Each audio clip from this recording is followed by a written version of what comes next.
बघा, पहिला टॉपिक काय आपला? संविधान निर्मिती. काय निर्मिती? संविधान. घटनेची निर्मिती कशी झाली यावर आपल्याला वारंवार प्रश्न विचारतात. आता राज्यसेवेला मागच्या वेळेस 4 प्रश्न आले या टॉपिकवर आणि आपल्या कंबाईनला 1-2 प्रश्न विचारले जातात. ठीक आहे. मग हा टॉपिक आपल्यासाठी महत्वाचा आहे आणि यामधील काही एरिया सुद्धा आपल्यासाठी महत्वाचा आहे. तर आता संविधानाची निर्मिती कशी झाली असेल, त्यानंतर आपल्याला 9 डिसेंबर, 11 डिसेंबर, 13 डिसेंबर असतात. म्हणजे अध्यक्ष कसे निवडले, सदस्य संख्या किती होती, त्यानंतर किती लोकसंख्येमागे किती सदस्य होते यावर प्रश्न विचारतात. आता आपण संविधानाचा जर विचार केला तर संविधान निर्माण करण्याचा विचार कुठे आला असेल जगामध्ये आधी? तर ब्रिटन या देशामध्ये आला. कोणत्या देशामध्ये? ब्रिटन. आणि आधुनिक संविधान जर कोणी निर्माण केलं असेल तर अमेरिका. बघा, विचार वेगळ्या देशामध्ये आणि निर्माण कुठे झालेला? अमेरिका. विचार करणारे विचारच करत राहिले आणि निर्माण कोणी केलं? अमेरिकन. राज्यसेवेला यावर प्रश्न आलेला आहे. नोट्स मध्ये असेल बघा, तुमच्या दिलेला आहे का? नसेल तर लवकर लिहून घ्यायचं आहे का त्यामध्ये? पुढे जाऊ आपण. आता तुम्हाला माहित आहे, ठीक आहे, तुम्हाला माहित आहे की आपल्या देशावर कोणाचं राज्य होतं? इंग्रजांचं. मग आपण संविधान निर्माण करण्यासाठी त्यांच्याकडे सुरुवातीला मागणी केली, तर ते सुरुवातीला लक्षच नव्हते देत आपल्याकडे. कन्सेप्ट पाहू आधी आपण, म्हणजे कोणता एरिया महत्वाचा आहे त्यावर आपल्याला काय प्रश्न विचारले जाणार आणि लवकर सुद्धा कळणार. इंग्रजांचं राज्य होतं, आपण मागणी केली तर आपल्याला ते सुरुवातीला लक्षच देत नव्हते. मग आपण काय केलं? आपला विरोध वाढवला.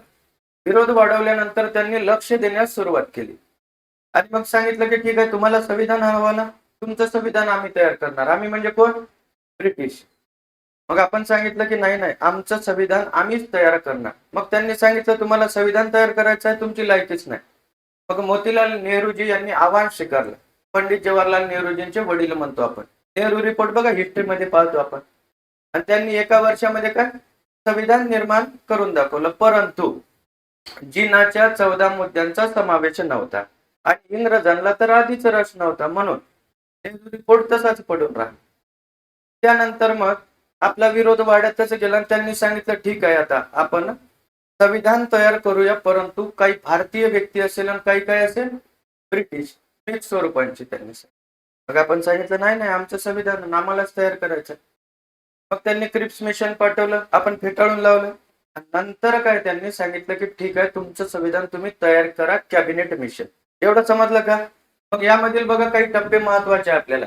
1895 ला आपण मागणी केली, याला स्टार मार्क करायचा तुम्ही. कधी? 1895. किती 95? प्रथम मागणी कधी, असा जर प्रश्न आला तर बघा 1895. आणि हे स्वराज्य विधेयक होतं त्यामध्ये, स्वराज्य विधेयक. ठीक आहे. मग नंतर बघा 1919 चा कायदा. कोणता कायदा बरं? 1919 चा कायदा. यामध्ये काय सांगितलं? आपण मागणी केल्यानंतर ब्रिटिशांनी सांगितलं की भारतीयांचं संविधान हे कोण तयार करणार? British parliament. British parliament. मग तुम्हाला जर विचारलं खालील पैकी कोणत्या कायद्याने सांगितलं की भारतीयांचं संविधान हे ब्रिटन पार्लमेंट तयार करणार? कोणता कायदा? कोणता कायदा? 1919 चा. त्यांनी सांगितलं तुमचं संविधान आम्ही तयार करणार. महात्मा गांधीजी जागे झाले आणि सांगितलं नाही नाही, आमचं संविधान हे आमच्या लोकांच्या इच्छेप्रमाणे असेल. बघा, 1919 च्या कायद्यामध्ये उल्लेख केल्यानंतर महात्मा गांधीजींनी कधी सांगितलेलं आहे? 1922. बघा, इथे प्रश्न येतात आपल्याला. 1922 वर काय प्रश्न विचारले जातात. त्यानंतर मग संविधान हे कशा प्रकारे असायला पाहिजे, म्हणजे संविधान सभा कशी असावी याची मांडणी जर कोणी केली असेल, संकल्पना म्हणतो आपण, संकल्पना. भारतात मध्ये संविधान सभा कशी असेल, संकल्पना कोणी मांडली असेल तर M.N. रॉय. कोणते रॉय? M.N. रॉय. बघा तिथे 1934 यावर सुद्धा प्रश्न येऊन गेलेले आहे. हा एरिया महत्वाचा आहे, त्याला स्टार मार्क करा. 1934 यावर प्रश्न विचारतात. ठीक आहे. मग संविधान सभेची संकल्पना खालील पैकी कोणी मांडली विचारलं तर कोणी मांडलेली आहे? M.N. रॉय. कारागृहामध्ये होते ते आणि त्या एका पुस्तकामध्ये त्यांनी संविधान सभेची संकल्पना मांडली. त्यानंतर बघा हीच संकल्पना आपल्या काँग्रेसने उचलली. काँग्रेस काँग्रेस आणि काँग्रेसने कोणाकडे मागणी केली? ब्रिटिशांकडे इथे 2 वेळा प्रश्न आलेला आहे. काँग्रेसने कधी मागणी केली? कधी मागणी केलेली आहे? 1935 मध्ये. हा एरिया महत्वाचा आहे. 2 वेळेस प्रश्न आलेला. त्यानंतर बघा, 2 वेळेस मागणी करणारे नेते ते पहिले पंतप्रधान म्हणतो आपण. आधी मागणी केली नंतर पंतप्रधान झाले. कोण असेल? पंडित जवाहरलाल नेहरूजी. 1933 आणि 1938. तर कधी प्रश्न आला तर आजपर्यंत आलेला नाही. 1933 आणि 1938 ला कोणी मागणी केली? कोणी मागणी केलेली आहे? पंडित जवाहरलाल नेहरूजी. त्यानंतर बघा, इथे एक वेळेस प्रश्न आलेला आहे 1939. काय प्रश्न आला असेल की स्वतंत्र भारताचे पहिले व्यक्ती गव्हर्नर असणारे कोण? कोण आहे? ही राजगोपालचारी. आणि यांनी कधी मागणी केली? 1939. ठीक आहे. हा पहिला टप्पा आपला समाप्त झालेला आहे. बघा, 1895. त्यानंतर 1919 चा कायदा, 1922, 1934, 1935. आणि 2 वेळेस मागणी करणारे नेते कोण? पंडित जवाहरलाल नेहरूजी. 33 आणि 38. 1939 मध्ये कोणी मागणी केली? श्री राजगोपालचारी. आता दुसरा टप्पा आपण जर यामध्ये लक्षात ठेवायचा असेल तर या जवळपास प्रत्येक पॉइंटवर प्रश्न येऊन गेलेले आहेत. 1940, 1942 आणि 1943.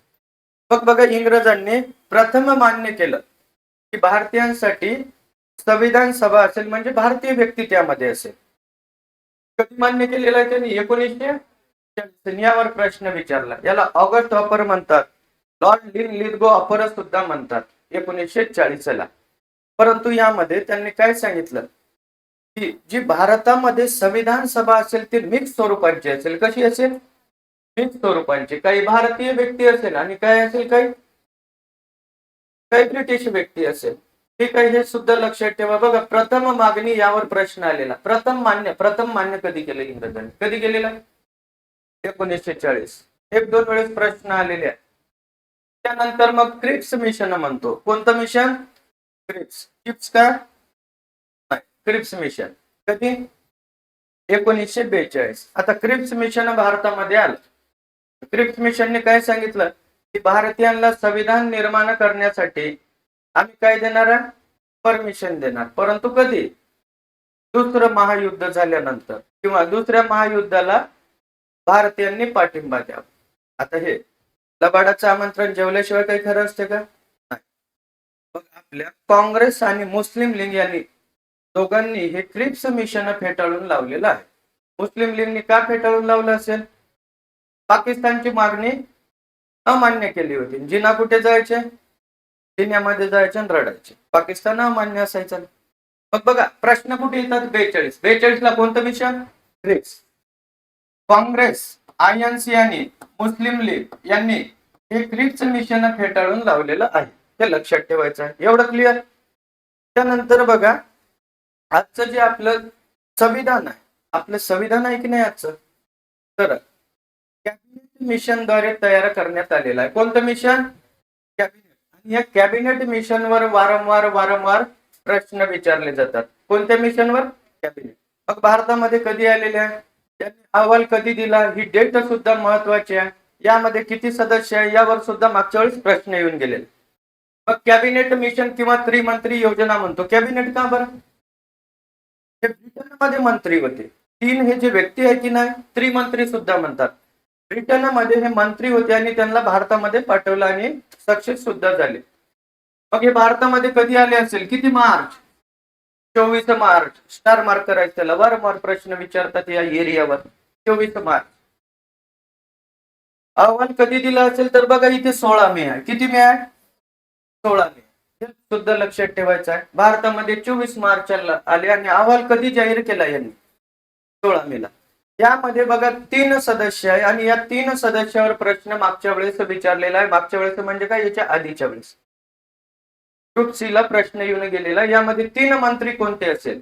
एक आहे पॅट्रिक लॉरेन्स, दुसरे काय? AB अलेक्झांडर आणि तिसरे स्टॅनफोर्ड क्रिप्स. हे लक्षात कसं ठेवायचं तर बघा, पॅक म्हणायचं याला. वेगवेगळ्या लोकांचे वेगवेगळे पॅक असतात. संध्याकाळी आपल्याला काहीच घेऊन देणं. आपण पॅक. पी म्हणजे काय?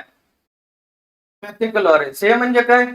AB Alexander. आणि सी म्हणजे काय? Stafford Cripps. मग मागच्या वेळेस असा प्रश्न आला की क्रिप्स मिशन मध्ये नसणारे सदस्य ओळखा.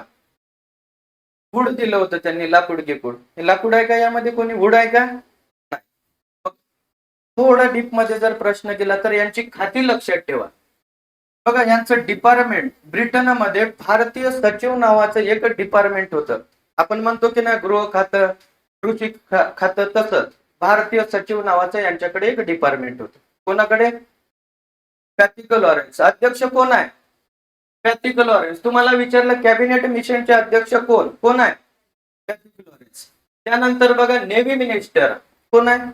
एव्ही अलेक्झांडर. आणि व्यापार बोर्डाचे अध्यक्ष किंवा ट्रेड मिनिस्ट्री म्हणतो आपण, स्टॅनफोर्ड क्रिप्स. आपल्याला चिप्स जास्त आवडतात हे लक्षात ठेवा. ठीक आहे. पुढे जर आपण गेलो तर यांनी अहवाल काय जाहीर केला असेल तर यांनी सांगितलं पाकिस्तान अमान्य असेल. पाकिस्तान काय असेल? अमान्य असेल. त्यानंतर संस्थानिकाबद्दल यांचं स्पष्ट मत नव्हतं. का बरं? 1857च्या उठावामध्ये जास्तीत जास्त संस्थानांनी कोणाला मदत केली? ब्रिटिशांना मदत केली ना. त्यामुळे संस्थानिकाबद्दल यांनी लगेच स्पष्ट मत दिलेलं नाही. भारतामध्ये संविधान तयार करण्यासाठी संविधान सभा असेल. कोणती सभा? संविधान सभा. आणि मिक्स स्वरूपांची असेल. मिक्स म्हणजे काय? काही निवडणुकीद्वारे, काही काय नामनिर्देशित. का बरं? संस्थानिकांसाठी नामनिर्देशित सदस्य होतं आणि ज्यावर ब्रिटिशांचं राज्य होतं त्यामधून काय निवडून सदस्य येणार होते.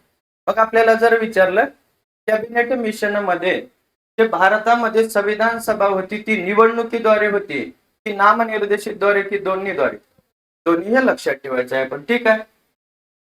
त्यानंतर भारतामध्ये संघ शासन असेल. कोणतं शासन? संघ शासन असेल. आणि त्यांनी सांगितलं की अंतरिम सरकार स्थापन करा. कोणतं सरकार? अंतरिम. अंतरिम म्हणजे काय? कशाला म्हणतो बरं अंतरिम आपण? बघा, बांगलादेशमध्ये मागे उठाव झाला आणि तिथे अंतरिम सरकार स्थापन केलं. जोपर्यंत निवडणुका होणार नाही तोपर्यंत एखाद्या व्यक्तीला पंतप्रधान आणि मंत्रिमंडळ असेल त्याच्यामध्ये तो कारभार पाहणार. त्याला अंतरिम म्हणतो आपण. तोपर्यंत काय होणार नाही? निवडणुका. मग हे कोणाच्या अंडर मध्ये? तर पंडित जवाहरलाल नेहरूजी यांच्या अंडर मध्ये आपण किती सप्टेंबर? 2 सप्टेंबर 1946 ला अंतरिम सरकार स्थापन केलेलं आहे.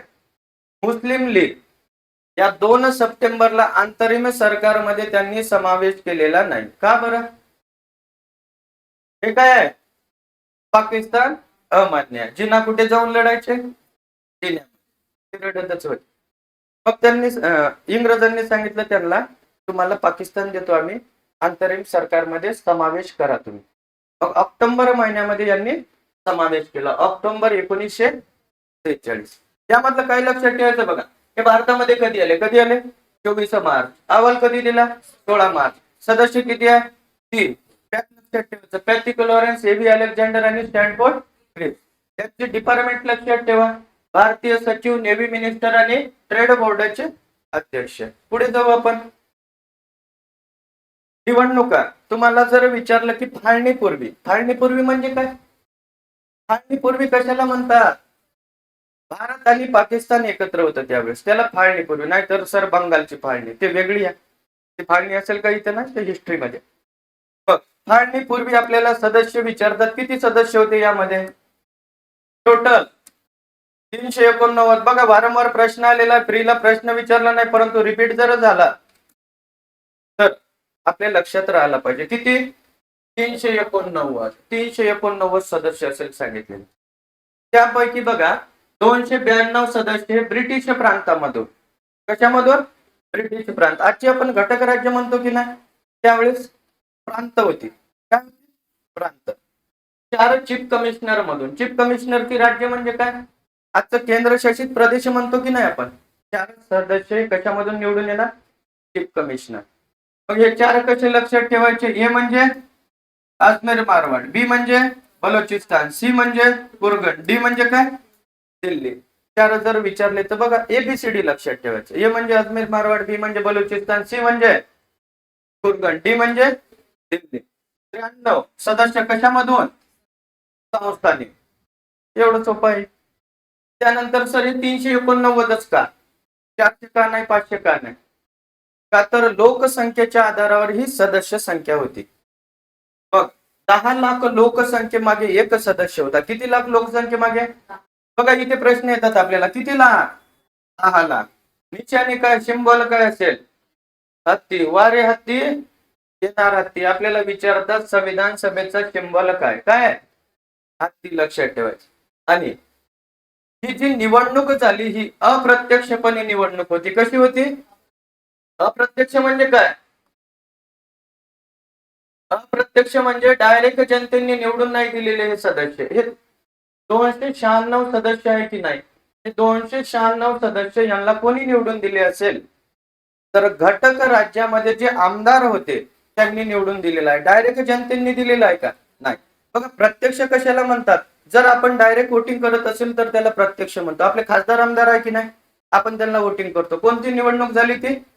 प्रत्यक्ष. अप्रत्यक्ष म्हणजे काय?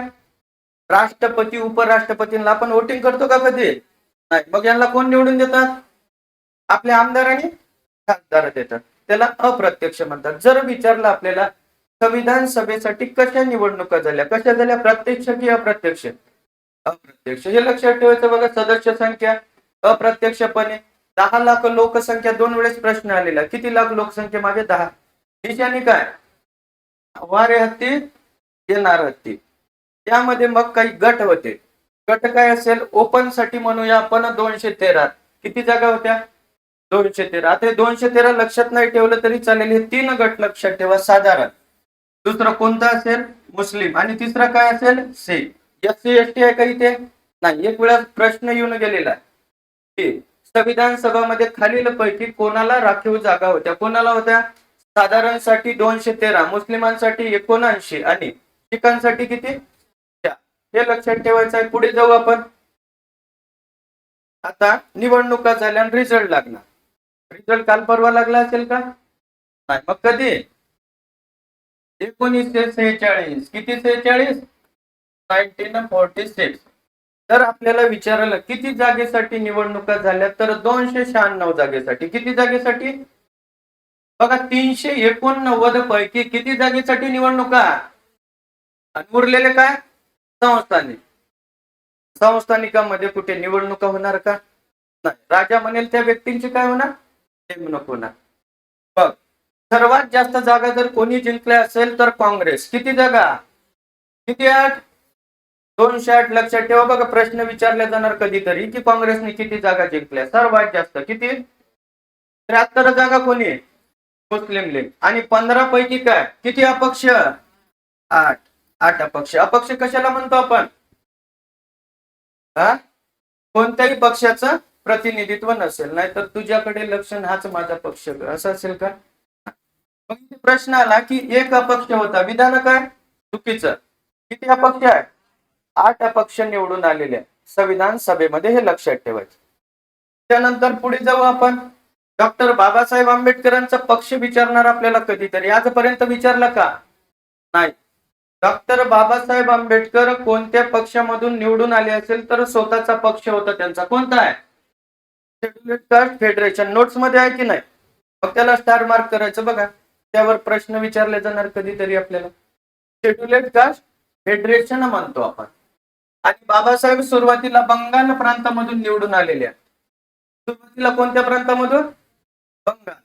मग नंतर यांची सीट पाकिस्तानमध्ये गेली. फाळणी झाली की नाही? फाळणी नंतर बाबासाहेबांची सीट पाकिस्तानमध्ये गेली. बाबासाहेब नंतर मग बॉम्बे प्रांतामधून निवडून आले. कोणत्या?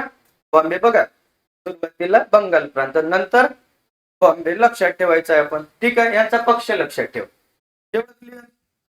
पुढे जाऊ आपण. यामधील 3 ठिकाणी बघा युनियनिस्ट काय? युनियनिस्ट. नंतर कृषक प्रजा पार्टी आहे. शीख बिगर काँग्रेस आणि साम्यवादी पक्ष. हे लक्षात नाही राहिले तरी चालते. फक्त हा एक लक्षात ठेवा. आणि 8 अपक्ष होते. एक वेळेस आयोगानं आपल्याला काय विचारलेलं आहे? अपक्ष किती? 8. हे प्रत्येक पक्षाचे वेगवेगळे आपल्याला 7 पाहायला मिळतात. आणि बाबासाहेबांचा पक्ष कोणता? Scheduled caste federation. सुरुवातीला बंगाल प्रांत.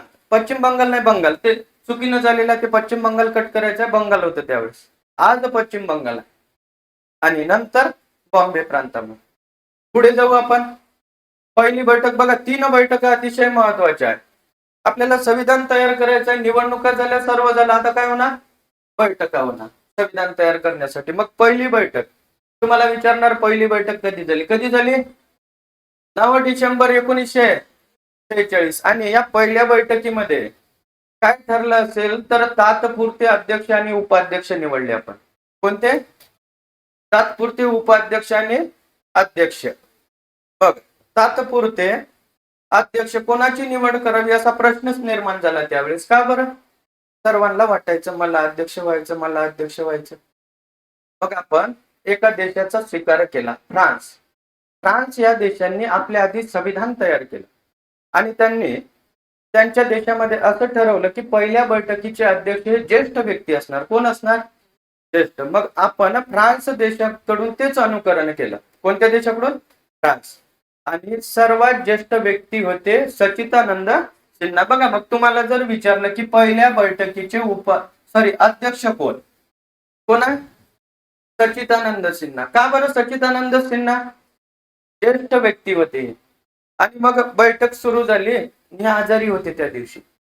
आजारी असल्यामुळे ते सांगत होते की मला बसणे शक्य नाही, आता मला जावं लागेल. मग जाता जाताच त्यांनी उपाध्यक्ष यांची निवड केली. आणि उपाध्यक्ष तात्पुरते कोण होते? Frank Anthony. बघा, इथे प्रश्न विचारतात आपल्याला. मग भारतामध्ये संविधान तयार करणार आहे, भारतामध्ये संविधान तयार करणं सुरू यासाठी बैठक झाली आपली. तर काही देशांना आनंद झाला. काही देशांना काय झाला? आनंद. मग त्यांनी शुभेच्छा संदेश पाठवले. आपण सदिच्छा संदेश म्हणतो. किती देश? 3. डबल एसी लक्षात ठेवायचं. बघा, डबल एसी. सिंगल एसी नसेल तरी चालते, परंतु काय लक्षात ठेवायचं? Double AC. ए म्हणजे अमेरिका, ए म्हणजे ऑस्ट्रेलिया, सी म्हणजे चीन. 3 वेळेस प्रश्न येऊन गेलेला आहे की सदिच्छा संदेश खालील पैकी कोणी पाठवले. त्यानंतर बघा, शोक बैठक म्हणतात याला. शोक बैठक का बरं? एक व्यक्ती होते, म्हणजे सदस्य होते, त्यांचा मृत्यू झाला होता. प्रसन्न रायकूट नावाचे. कोणते रायकूट? प्रसन्न रायकूट यांचा मृत्यू झाला आणि त्यामुळे 2 मिनिटाची काय बरं श्रद्धांजली. प्रसन्न रायकूट नाव आहे. काय? प्रसन्न रायकूट यांचा मृत्यू झाला. सुरुवातीलाच मग 2 मिनिटाची त्यांना श्रद्धांजली वाहण्यात आली. आता तुम्हाला जर विचारलं ही बैठक कुठे झाली? आपल्या गावामध्ये होणार का? नाही. कुठे झाली? मग न्यू दिल्ली. कुठे झालेली आहे?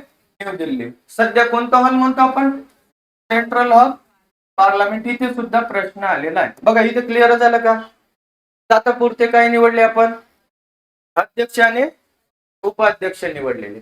तात्पुरते अध्यक्ष आणि उपाध्यक्ष निवडलेले आपण. तात्पुरते अध्यक्ष कोण? सच्चिदानंद सिन्हा. त्यानंतर या बैठकीला 207 सदस्य हजर होते. बघा, बैठक वेगळी आणि सत्र वेगळं. जर तुम्ही सत्राचा विचार जर केला किंवा अधिवेशन म्हणतो तर काही पुस्तकामध्ये 211 दिलेला, परंतु पहिल्या बैठकीला 207 आहे आणि पहिल्या सत्राला किती असेल? 211. समजत आहे का? काय सांगत आहे? पहिल्या अधिवेशनाला किती सदस्य हजर? 211. पहिल्या बैठकीला किती? 207. आणि काँग्रेसचं अधिवेशन वेगळे आहे बरं. काँग्रेसचे आणि हे अधिवेशन इथे मिक्स करायचे नाही. काँग्रेसचे अधिवेशन हे ब्रिटिशांविरुद्ध होते आणि इथे कोणते अधिवेशन आहे? घटना तयार करण्यासाठी अधिवेशन. म्हणून पहिल्या अधिवेशनाला 211 आणि पहिल्या बैठकीला किती? 207. आणि काँग्रेसच्या 72 आहे ना, 72 काहीतरी सदस्य हजर. ठीक आहे, एवढं क्लिअर का? पुढे जाऊ आपण. आपल्याला विचारतात उद्घाटन कोणी केलेले आहे पहिल्या बैठकीचे? पहिल्या बैठकीचे उद्घाटन पंडित जवाहरलाल नेहरूजी यांनी केले. आता यामध्ये एक ट्विस्ट आहे. इंग्रजांना या बैठकीचं उद्घाटन करायचं होतं. कोणाला? इंग्रजांना. बघा, भारतामध्ये संविधान सभा तयार करायची आणि उद्घाटन कोणाला? इंग्रजांना. काय यांचे? मग काही सदस्य आपले खूप ऍक्टिव्ह होते. त्यांनी काय केलं? ते लॉर्ड वेव्हेल होते ना, त्यांना सांगितलं चला कॉफी घेऊन येऊ. काय घेऊन येऊ? तुमच्यासारखे हुशार होते काय? कॉफी प्यायला घेऊन गेले अर्धे सदस्य. तोपर्यंत उद्घाटन कोणी केले? पंडित जवाहरलाल नेहरूजी. मग बघा, प्रश्न आपल्याला ते कॉफी प्यायला नेले कुठे गेले असं नाही विचारणार. काय उद्घाटन कोणी केले? कोणी केलेले आहे? पंडित जवाहरलाल नेहरूजी. पहिला किती हजर? काही पुस्तकामध्ये 9, काही पुस्तकामध्ये 10. तर 10 लक्षात ठेवा. पहिल्या बैठकीला किती महिला हजर? 10. आणि पहिल्या बैठकीला मुस्लिम लीगचा समावेश नव्हता. का बरं? पाकिस्तान अमान्य. कुठे जाऊन रडत होते हे? जिन्यामध्ये जाऊन. मोहम्मद अली जिन्ना कुठे लढायचे जाऊन? जिन्यामध्ये. ठीक आहे बघा, पहिली बैठक झाली. आता आपण पाहूया दुसरी बैठक. दुसरी नाही, तसं जर पाहिलं आपण तर ही तिसरी आहे, परंतु आपण लक्षात ठेवायचं 11 डिसेंबर. किती डिसेंबर? किती डिसेंबर? 11 डिसेंबरला काय झालं असेल तर आपण परमनंट अध्यक्ष निवडले. कोणते अध्यक्ष? घटना समितीचे परमनंट अध्यक्ष कोण आहे? डॉक्टर राजेंद्र प्रसाद. परंतु इथे उपाध्यक्ष निवडलेले नाही, हे लक्षात ठेवायचं. उपाध्यक्ष इथे निवडले का आपण? नाही. मग 11 डिसेंबरला परमनंट अध्यक्ष निवडले कोण? डॉक्टर राजेंद्र प्रसाद. संविधानाचे सल्लागार कोण? बी.एन. राव. मग बी.एन. रावची सुद्धा निवड कुठे झालेली आहे? 11 डिसेंबर. आणि कोणी केली असेल तर एका इंग्रज व्यक्तींनी केलेली आहे, लॉर्ड वेवेल. आजपर्यंत बघा आपल्याला बी.एन. राव अनेक वेळा प्रश्न आलेला आहे. संविधान सभेचे सल्लागार आहे पण इट्स ओके. परंतु निवड कधी झाली यावर मात्र प्रश्न विचारलेले आहे. समजलं का एवढं? त्यानंतर बघा आपल्याला तिसरा महत्वाचा पॉइंट काय आहे? किती डिसेंबर? 13 डिसेंबर 1946. आता 13 डिसेंबर वर वारंवार प्रश्न विचारतात. 13 डिसेंबरला काय झालं असेल? उद्दिष्टांचा ठराव मांडला. उद्दिष्ट म्हणजे काय? जेवण करणे, झोपणे, क्लासमध्ये येऊन बसणे. उद्दिष्ट. अरे आपलं उद्दिष्ट काय असेल? पोट काढणे आणि बाहेर पडणे. तसंच मग हे उद्दिष्ट काय असेल? संविधान तयार करायचे. आणि भारतामध्ये कशी संविधान सभा असेल किंवा संविधान कशा प्रकारचं निर्माण करायचं आहे, हा उद्दिष्टांचा ठराव कोणी मांडलेला आहे? कोणी? पंडित जवाहरलाल नेहरूजी. बघा हे नाव लक्षात ठेवायचं, पंडित जवाहरलाल नेहरूजी. आयोगाचं डोकं फिरलेलं असते. आयोग म्हणणार सरदार वल्लभभाई पटेल. विधान चुकीचं असेल. स्वीकार कधी केला? अनेक वेळा प्रश्न आलेले आहे यावर. उद्दिष्टांचा ठराव कधी मांडला? 13 डिसेंबर. कोणी मांडला? पंडित जवाहरलाल नेहरूजी. स्वीकार 22 जानेवारी 1900. बघा तिथे ऑप्शन असणार 46, 47, 48. इथंच डोकं लक्षात ठेवायचं. किती आहे? 47 मध्ये. ठीक आहे. परत बघा बंधुता या शब्दाचा यामध्ये समावेश नव्हता. कोणता शब्द? बंधुता. एवढं क्लिअर? 3 बैठकावर बघा वारंवार प्रश्न येऊन गेलेले आहे. पुढे जाऊ आपण. आता उपाध्यक्षांबाबत जर बघितलं आपण तर काय कन्फ्युजन आहे. लाईफच आपलं काय कन्फ्युजन आहे. आणि इथे सुद्धा काय कधी कधी कन्फ्युजन होतात. एक वेळेस आयोगाने प्रश्न विचारला मेन्सला, हा कॅन्सल झाला. बघ आपल्याला माहित आहे तात्पुरते अध्यक्ष आणि उपाध्यक्ष कधी निवडले आपण? किती डिसेंबर? 9 डिसेंबर. उपाध्यक्ष पाहत आहे. सुरुवातीला असं ठरलं 5 उपाध्यक्ष असावे. कशाला? घटना समितीला. 5 म्हटल्याबरोबर काँग्रेस आणि मुस्लिम लीग यांचा कितीचा आकडा? 36चा आकडा. काँग्रेस म्हणायचं आमचे जास्त असायला पाहिजे, मुस्लिम लीग म्हणायचे आमचे उपाध्यक्ष जास्त असायला पाहिजे. याची भांडण सुरू. मग काय झालं असेल? फाळणी झाल्यानंतर मग एक सदस्य होते एन.व्ही. खरे नावाचे. कोणते खरे? एन.व्ही. खरे यांनी सांगितलं दादांना आता मुस्लिम लीग बाहेर गेली, आपण 2 उपाध्यक्ष ठेवूया घटना समितीला. 2 का बरं? एक निवडून आलेल्या सदस्यामधून आणि एक काय नामनिर्देशित म्हणून. मग बघा परमनंट अध्यक्ष तुम्हाला जर विचारलं, सॉरी उपाध्यक्ष कधी निवडले? किती? 25 जानेवारी. 1-2 वेळेस इथे प्रश्न आलेला आहे. किती जानेवारी? 25 जानेवारी. नाव काय? याचे शीट मुखर्जी. मग यांची सुद्धा शीट पाकिस्तानमध्ये गेली होती. बाबासाहेबांची जशी शीट पाकिस्तानमध्ये गेली तशीच उपाध्यक्ष यांची शीट सुद्धा पाकिस्तानमध्ये गेली. त्यानंतर मग हे दुसऱ्या प्रांतामधून निवडून आले आणि 16 जुलैला आपण 2 उपाध्यक्ष. एक कोण? यशस्वी मुखर्जी. दुसरे बीटी. दादा टीटी नाही, हे आपलं साऊथ कडचं नाव खूप लांब लचक असतात म्हणून शॉर्ट फॉर्म आहे बीटी. बेल्लाचारी जे काय असेल ते खूप मोठं असतात. बीटी कृष्णमाचारी. आयोग म्हणणार टीटी कृष्णमाचारी. टीटी म्हटल्याबरोबर काय? विधान चुकीचं उपाध्यक्षांच्या बाबतीत. हे क्लिअर का? एवढं क्लिअर? पुढे जाऊ आपण. आता महिला 389 सदस्य संविधान तयार करण्यासाठी होते आणि त्यामध्ये किती महिला? 15 महिलांचा सहभाग होता. त्यामध्ये किती महिला? 15. बघा लक्षात ठेवायचं 15 महिला. मग यावर प्रश्न कसे येतात? तर आपल्याला आजपर्यंत विचारलं नाही की कोणत्या प्रांतामधून सर्वाधिक महिला होत्या. संयुक्त प्रांत म्हणतो आपण. कोणतं प्रांत? संयुक्त प्रांत. बघा 5 महिला आहे यामध्ये. मद्रास मधून 3 महिला. मद्रास मधून किती आहे? 3. बंगाल मधून 2. आपल्या बॉम्बे मधून 1. नंतर बघा मध्य प्रदेश किंवा आपण केंद्रीय प्रांत म्हणतो, बेरार म्हणतो, त्यामधून 1 महिला. ओरिसा मधून किती? 1 महिला. तर आपल्याला अशा महिला पाहायला मिळतात. बिहार मधून 1, त्रावणकोर मधून 1 महिला. काही प्रांतामधून काहीच नाही. मग प्रश्न कसे येतात? तर आपल्याला विचारणार बॉम्बे प्रांतामधून कोण आहे, त्यानंतर सरोजिनी नायडू कोणत्या प्रांतामधून आहे, पुढे पाहूच आपण.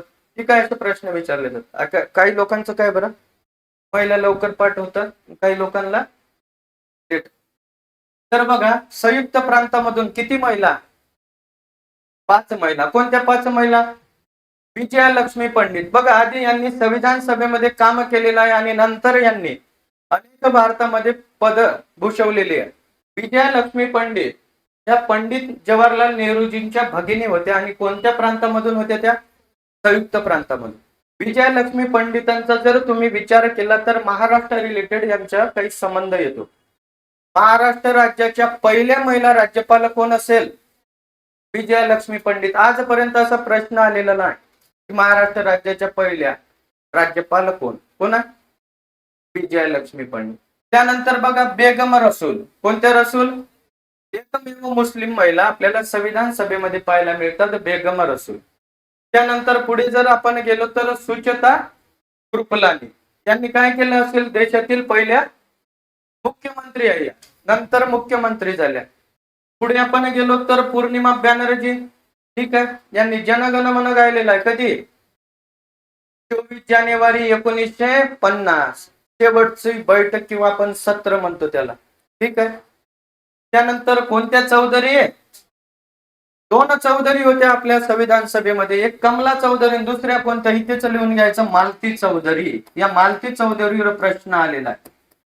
मालती चौधरी ह्या ओरिसा प्रांतामधून होत्या. कोणतं प्रांत?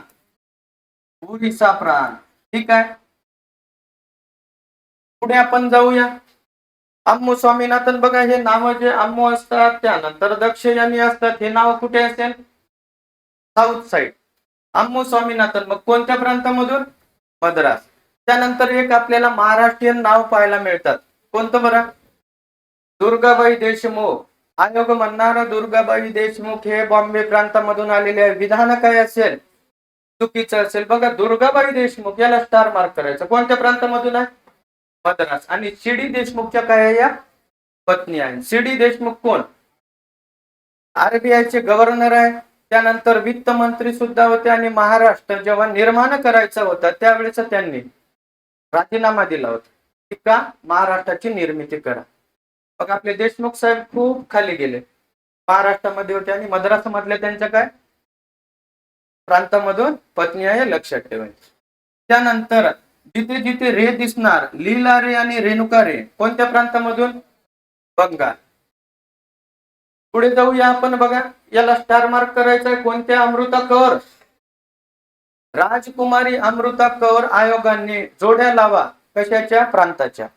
यावर तर प्रश्न विचारलेलेच आहेत, परंतु वन लाइनर मध्ये सुद्धा प्रश्न आलेले आहेत. तर राजकुमारी अमृता कौर ह्या केंद्रीय प्रांत, यालाच मध्य प्रांत म्हणतात आणि बेरार म्हणतात. कोणतं प्रांत? बेरार. एकच आहे. गंगाधरी शक्तिमान, शक्तिमानी गंगाधर एकच आहे. ते समजत आहे का? अनेक वेळा प्रश्न आले. त्या राजकुमारी अमृता कौर आहे ना, पुढे आपल्या देशामध्ये खूप ऍक्टिव्ह राजकारणामध्ये होत आहे. हे आपल्या कॅबिनेट पहिल्या महिला आहे. आरोग्य मंत्री होत्या. कोण कोण आहे? राजकुमारी अमृता कौर. बघा पंचायत राज आहे की नाही? पंचायत राज देशामध्ये निर्माण करण्यासाठी यांनी 2 परिषदा बोलावल्या होत्या, 1948 आणि 1954. तसंच हे सल्लागार एक समिती होती आणि त्या समितीमध्ये या सदस्य होत्या. खूप ऍक्टिव्ह महिला कोण पाहायला मिळतात आपल्याला? राजकुमारी अमृता कौर. पुढे जर गेलो तर इथे स्टार मार्क करायचा. यावर कधीच प्रश्न आलेला नाही. जोड्या लावायला सुद्धा विचारलेला नाही. हंसा मेहता. कोणत्या मेहता? कोणत्या प्रांतामधून आहे? बॉम्बे प्रांतामधून. सरोजिनी नायडू बिहार इथे प्रश्न येऊन गेला जोड्या लावायला. मालती चौधरी आत्ताच पाहिला आपण, कोणत्या? ओरिसा. आणि एकमेव 93 संस्थानिकांपैकी एकच महिला आपल्याला पाहायला मिळतात. कोणती? अॅनी मॉस्करीन. कोणत्या संस्थानिकामधून होती? त्रावणकोर. याला सुद्धा स्टार मार्क करा. ठीक आहे. त्या महिलावर वारंवार प्रश्न येऊन गेलेले आहेत. हे विशेष घटनाक्रम यावर तर खूपच वेळा प्रश्न आलेला आहे. किती स्टार मार्क करायचे याला? 5. 10 करायचे असेल 5 आपल्या नोट्सवर, 5 बाजूच्या तोंडावर. बसत नसेल तर कोणते दिन विशेष आहे? संविधान सभेचे 14 फेब्रुवारीचे आहे का आपले? नाही. ते माहित नसेल तरी चालते, हे माहित पाहिजे आपल्याला. बघा, राष्ट्रीय ध्वजांचा स्वीकार कधी केला आपण? कधी केलेला? 22 जुलै 1900. याला स्टार मार्क करा. यावर वारंवार प्रश्न येतात. 22 जुलैवर प्रश्न आलेले. राष्ट्रीय ध्वजांचा स्वीकार कधी केला आपण? कधी? 22 जुलै 1947. पुढे जर आपण गेलो तर 17 मे. किती मे? 17 मे 1949 ला राष्ट्रकुल सदस्यत्वाला मान्यता दिली. किती मे? 17 मे. त्यानंतर बघा 24 जानेवारी 1950 ला राष्ट्रगान आणि राष्ट्रगीत यांचा काय केलेला आहे आपण? स्वीकार. हे तर पुढे आपण डिटेल्स पाहूया. का बरं? यावर वारंवार प्रश्न येतात. 24 जानेवारी 1950 कशाचा स्वीकार केला? राष्ट्रीय चिन्ह एखाद्याला माहित नसेल दादा, हे राष्ट्रीय चिन्हांचा स्वीकार कधी केलेला आहे? 26 जानेवारी. बघा, राज्यसेवेला प्रश्न येऊन गेला. त्यानंतर 22 मार्च 1957 राष्ट्रीय दिनदर्शिकांचा स्वीकार केला. यामध्ये बघा 3-4 पॉइंट लक्षात ठेवा. 22 जुलै, 17 मे आणि काय? 24 जानेवारी. ठीक आहे. हे दिन विशेष वारंवार येऊन गेलेले आहे पेपरला, अनेक वेळा विचारतात. आज 1 डे रिव्हिजन आहे. सर्वच आपल्याला काय करावं लागेल? कव्हर. म्हणून हे काय फास्ट आहे. नाहीतर हा टॉपिक शिकवण्यासाठी जवळपास 2.5 ते 3 दिवस जाणार. पण हे 1 डे रिव्हिजन आहे. एका दिवसामध्ये सर्व क्लिअर करायचं आहे. म्हणूनच मग बघा, आपलं संविधान तयार करण्यासाठी एकूण 22 समित्या स्थापन केल्या होत्या. किती? 22. आणि या समित्यावर वारंवार प्रश्न येतात. मग पूर्व परीक्षा घ्या, मुख्य परीक्षा घ्या, यावर प्रश्न विचारले जातात. आता आपण मुख्य परीक्षा बघितली 17 मे. 17 मेला झाली ना गट ब ची. त्यामध्ये सुद्धा आयोगाने या समित्यावर प्रश्न विचारलेला आहे, परंतु ऑप्शन मध्ये गडबड केली त्यांनी. तर बघा, कोणत्या समित्या महत्वाच्या? 22च्या 22 समित्या महत्वाच्या नाही. ज्यामध्ये पंडित जवाहरलाल नेहरूजी अध्यक्ष आहे, डॉक्टर राजेंद्र प्रसाद अध्यक्ष आहे, सरदार वल्लभभाई पटेल अध्यक्ष असेल, त्याच समित्या आपल्यासाठी अतिशय महत्वाच्या आहे. मग बघा, पंडित जवाहरलाल नेहरूजी कोणत्या समितीचे अध्यक्ष? एक तर संघ म्हणणार किंवा काय केंद्र. बघा, संघ आणि केंद्र एकच आहे. कधी म्हणणार तुम्हाला? केंद्रीय अधिकार समितीचे अध्यक्ष कोण आहे? पंडित जवाहरलाल नेहरूजी. आयोग कधी म्हणणार? संघ राज्य अधिकार समितीचे अध्यक्ष कोण? पंडित जवाहरलाल नेहरूजी. कन्फ्युज व्हायचं नाही. संघ आणि केंद्र एकच आहे, लक्षात ठेवायचं. आयोग म्हणणार कधी केंद्रीय समिती, कधी संघ राज्य समिती, हे लक्षात ठेवायचं. मग जिथे जिथे बघा तुम्हाला संघ दिसणार किंवा केंद्र दिसणार, त्या ठिकाणी कोण असेल? पंडित जवाहरलाल नेहरूजी अध्यक्ष असेल. बघा, संघ राज्य आहे का संघाचा उल्लेख? पंडित जवाहरलाल नेहरूजी. त्यानंतर संघ राज्य कोणती? घटना समिती. कधी कधी याला केंद्रीय घटना समिती सुद्धा म्हणतो. त्यानंतर संस्थानिकांची वाटाघाटी समिती, याला स्टार मार्क करा, नाहीतर तुम्हाला वाटेल लोहपुरुष कोण? वल्लभभाई पटेल आहे का? नाहीतर विभाग वेगळा होता 27 जूनला स्थापन केलेला. ही समिती कोणाच्या अंडर मध्ये आहे? पंडित जवाहरलाल नेहरूजी. आणि घटनेचा मसुदा परीक्षण करणाऱ्या समितीचे अध्यक्ष कोण? पंडित जवाहरलाल नेहरूजी असेल. हे लक्षात ठेवायचं आहे. बघा, 4 समितीचे अध्यक्ष: केंद्रीय अधिकार समिती, केंद्रीय घटना समिती, संस्थानिकांशी वाटाघाटी समिती आणि घटनेचा मसुदा परीक्षण करणारी विशेष समिती. आता आपल्या म्हणजे या समित्यामध्ये 22 समित्यामध्ये 2 समित्या घटना समित्या पाहायला मिळतात. इथेच लिहून घ्यायचं. बघा, केंद्रीय घटना समितीचे अध्यक्ष कोण आहे? पंडित जवाहरलाल नेहरूजी. आणि प्रांतिक घटना समितीचे अध्यक्ष कोण असेल? सरदार वल्लभभाई पटेल आहे. कोणते पटेल? सरदार पटेल. प्रांतिक समिती वेगळी आणि केंद्रीय घटना समिती वेगळी, हे लक्षात ठेवायचं. पुढे जाऊ आपण. बघा, डॉक्टर राजेंद्र प्रसाद. कोणते प्रसाद? डॉक्टर राजेंद्र प्रसाद. डॉक्टर राजेंद्र प्रसाद काय कार्यपद्धती आणि नियम समितीचे अध्यक्ष होते. परत कोणती समिती? सुकाणू समिती. सुकाणू म्हणजे ते सुकामेवा, ते असेल का? नाही. स्टेअरिंग समिती म्हणतात याला. कोणती? स्टेअरिंग समिती म्हणतो आपण. ते व्यवस्थित चालवण्यासाठी, म्हणजे एखादी आता बघा घटना तयार करण्यासाठी आपण काय बोलवायचं? अधिवेशन किंवा बैठक. मग ते बैठक किंवा अधिवेशन व्यवस्थित चालण्यासाठी काय करायचे? नियम तयार करायचे. सदस्यांना नियमामध्ये प्रश्न विचारा, प्रश्न काय करा, एक्सप्लेन करा. त्याला कोणती समिती म्हणतात? सुकाणू समिती. परत राष्ट्रध्वजावरील तदर्थ समिती, त्याची लावायला सांगा.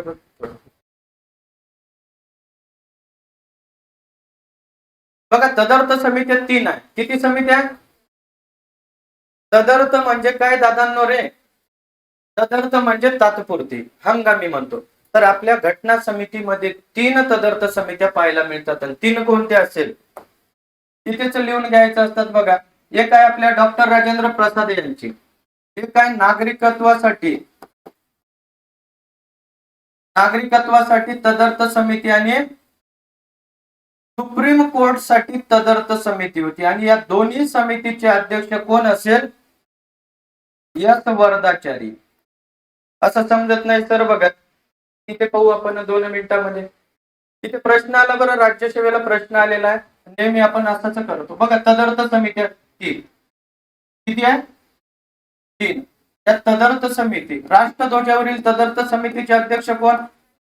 कोण आहे राष्ट्रध्वजावरील तदर्थ समितीचे अध्यक्ष? डॉक्टर राजेंद्र प्रसाद. आणि दुसऱ्या 2 समित्या कोणत्या सर? एक नागरिकत्वावरील समिती, नागरिकत्व यासाठी तदर्थ समिती होती. आणि दुसरी काय? सुप्रीम कोर्ट साठी तदर्थ समिती. कोणतं कोर्ट? Supreme court. आणि यांचे अध्यक्ष यस वरदाचारी. कोणते वरदाचारी? यस वरदाचारी. ठीक आहे. डायरेक्ट तिथेच क्लिअर करायचं असतात आपल्याला. आणि इथेच प्रश्न राज्यसेवेला विचारलेले. क्लिअर का?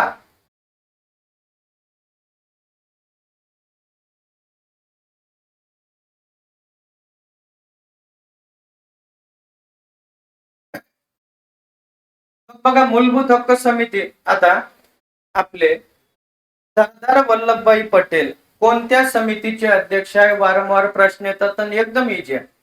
मूलभूत हक्क समिती, अल्पसंख्याक समिती आणि काय प्रांतिक घटना समितीचे अध्यक्ष सरदार वल्लभभाई पटेल. आणि सोबत एक समिती लक्षात ठेवा. कोणती समिती? सल्लागार समितीचे अध्यक्ष कोण? सरदार वल्लभभाई पटेल. मूलभूत हक्क समिती, अल्पसंख्याक समिती, प्रांतिक घटना समिती आणि सल्लागार समिती. मूलभूत हक्क उपसमिती कोण आहे?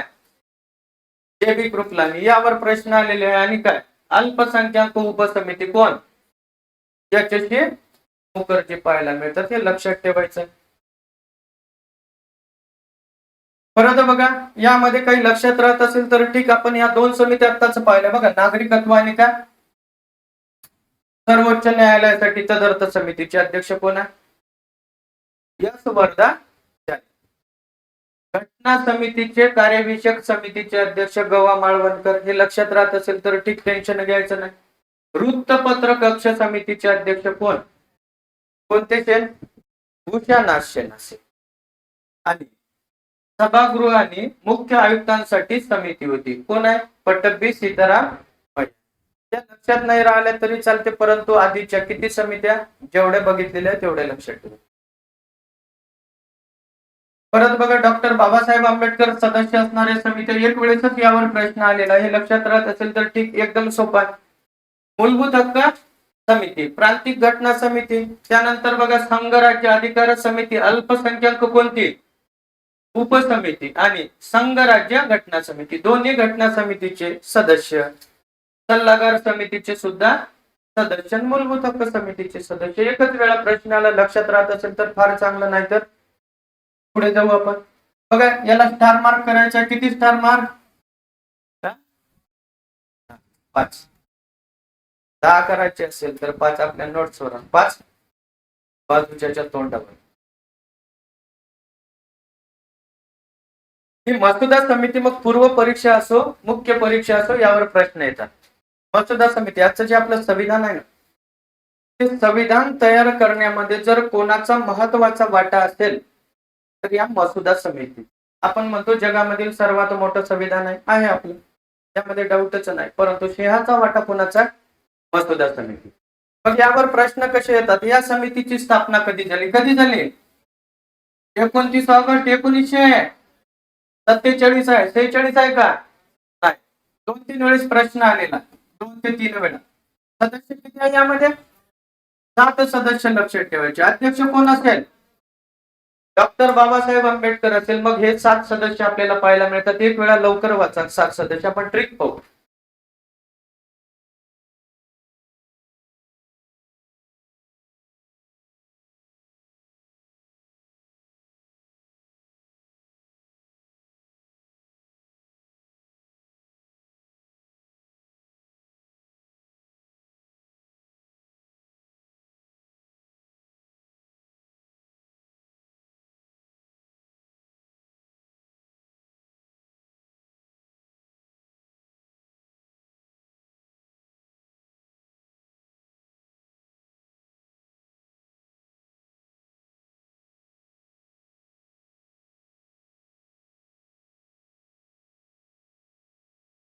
किती सदस्य झाले का वाचन लवकर? एका मिनिटामध्ये वाचायचे असतात. कोणती रिव्हिजन आहे?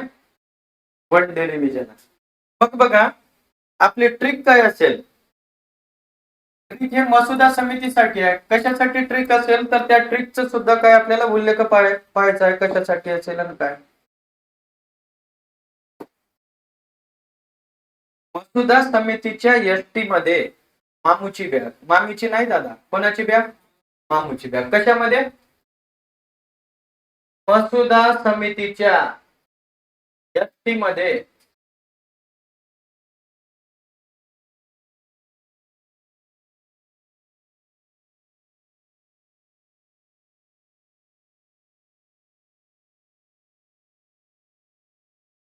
मामूची बॅग. आता हे ट्रिक कशासाठी असेल ते तर माहित पाहिजे ना, नाही तर एसटी मध्ये मामूची बॅग आणि ट्रिक साठी ट्रिक आठवायची अवघड काम. म्हणून आपण मसुदा घेतलं पुढे. ठीक आहे, मसुदा समितीची ट्रिक आहे. याचं म्हणजे काय असेल? सय्यद मोहम्मद सादुल्ला. सय्यद मोहम्मद सादुल्ला आहे का त्यामध्ये सदस्य? त्यानंतर बघा कोणते कृष्णमाचार्य? टी कृष्णमाचारी. कोणते कृष्णमाचारी? टी कृष्णमाचारी. व्हीटी नाही, व्हीटी कुठे पाहिले आपण? उपाध्यक्ष. टी कृष्णमाचारी. कोणते कृष्णमाचारी? टी कृष्णमाचारी. मा म्हणजे काय? माधवराव. यन माधवराव. कोणते माधवराव? यन माधवराव असेल. मू म्हणजे काय? मू म्हणजे मुक असेल का? नाही. मू म्हणजे मुन्शी. के एम मुन्शी. कोणती मुन्शी? के एम मुन्शी. बी म्हणजे काय? बाबासाहेब आंबेडकर असेल. बी म्हणजे कोण? बाबासाहेब आंबेडकर. हे म्हणजे काय? अल्लादी कृष्णस्वामी अय्यर.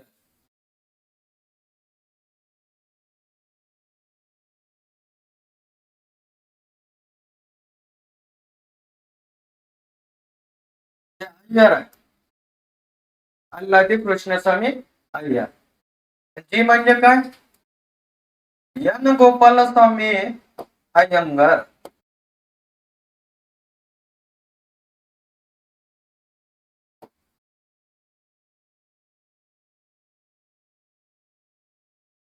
क्लिअर का? किती सदस्य आहेत? 7. 7 सदस्य अनेक वेळा विचारलेले आहे. खालीलपैकी मसुदा समितीमध्ये असणारे सदस्य कोणते, नसणारे सदस्य कोणते, हे लक्षात ठेवायचं. एवढं क्लिअर? तुमच्या नोट्स मध्ये एक मसुदा समितीच्या सदस्यांचा फोटो दिसत असेल. किती सदस्य आहेत त्यामध्ये? फोटो नाही. मग इकडे पाहूया झालं का? हे फोटो काढायचे आणि घरी जाऊन डिलीट करायचे नाही, लिहिणं झाल्यानंतर डिलीट करायचं.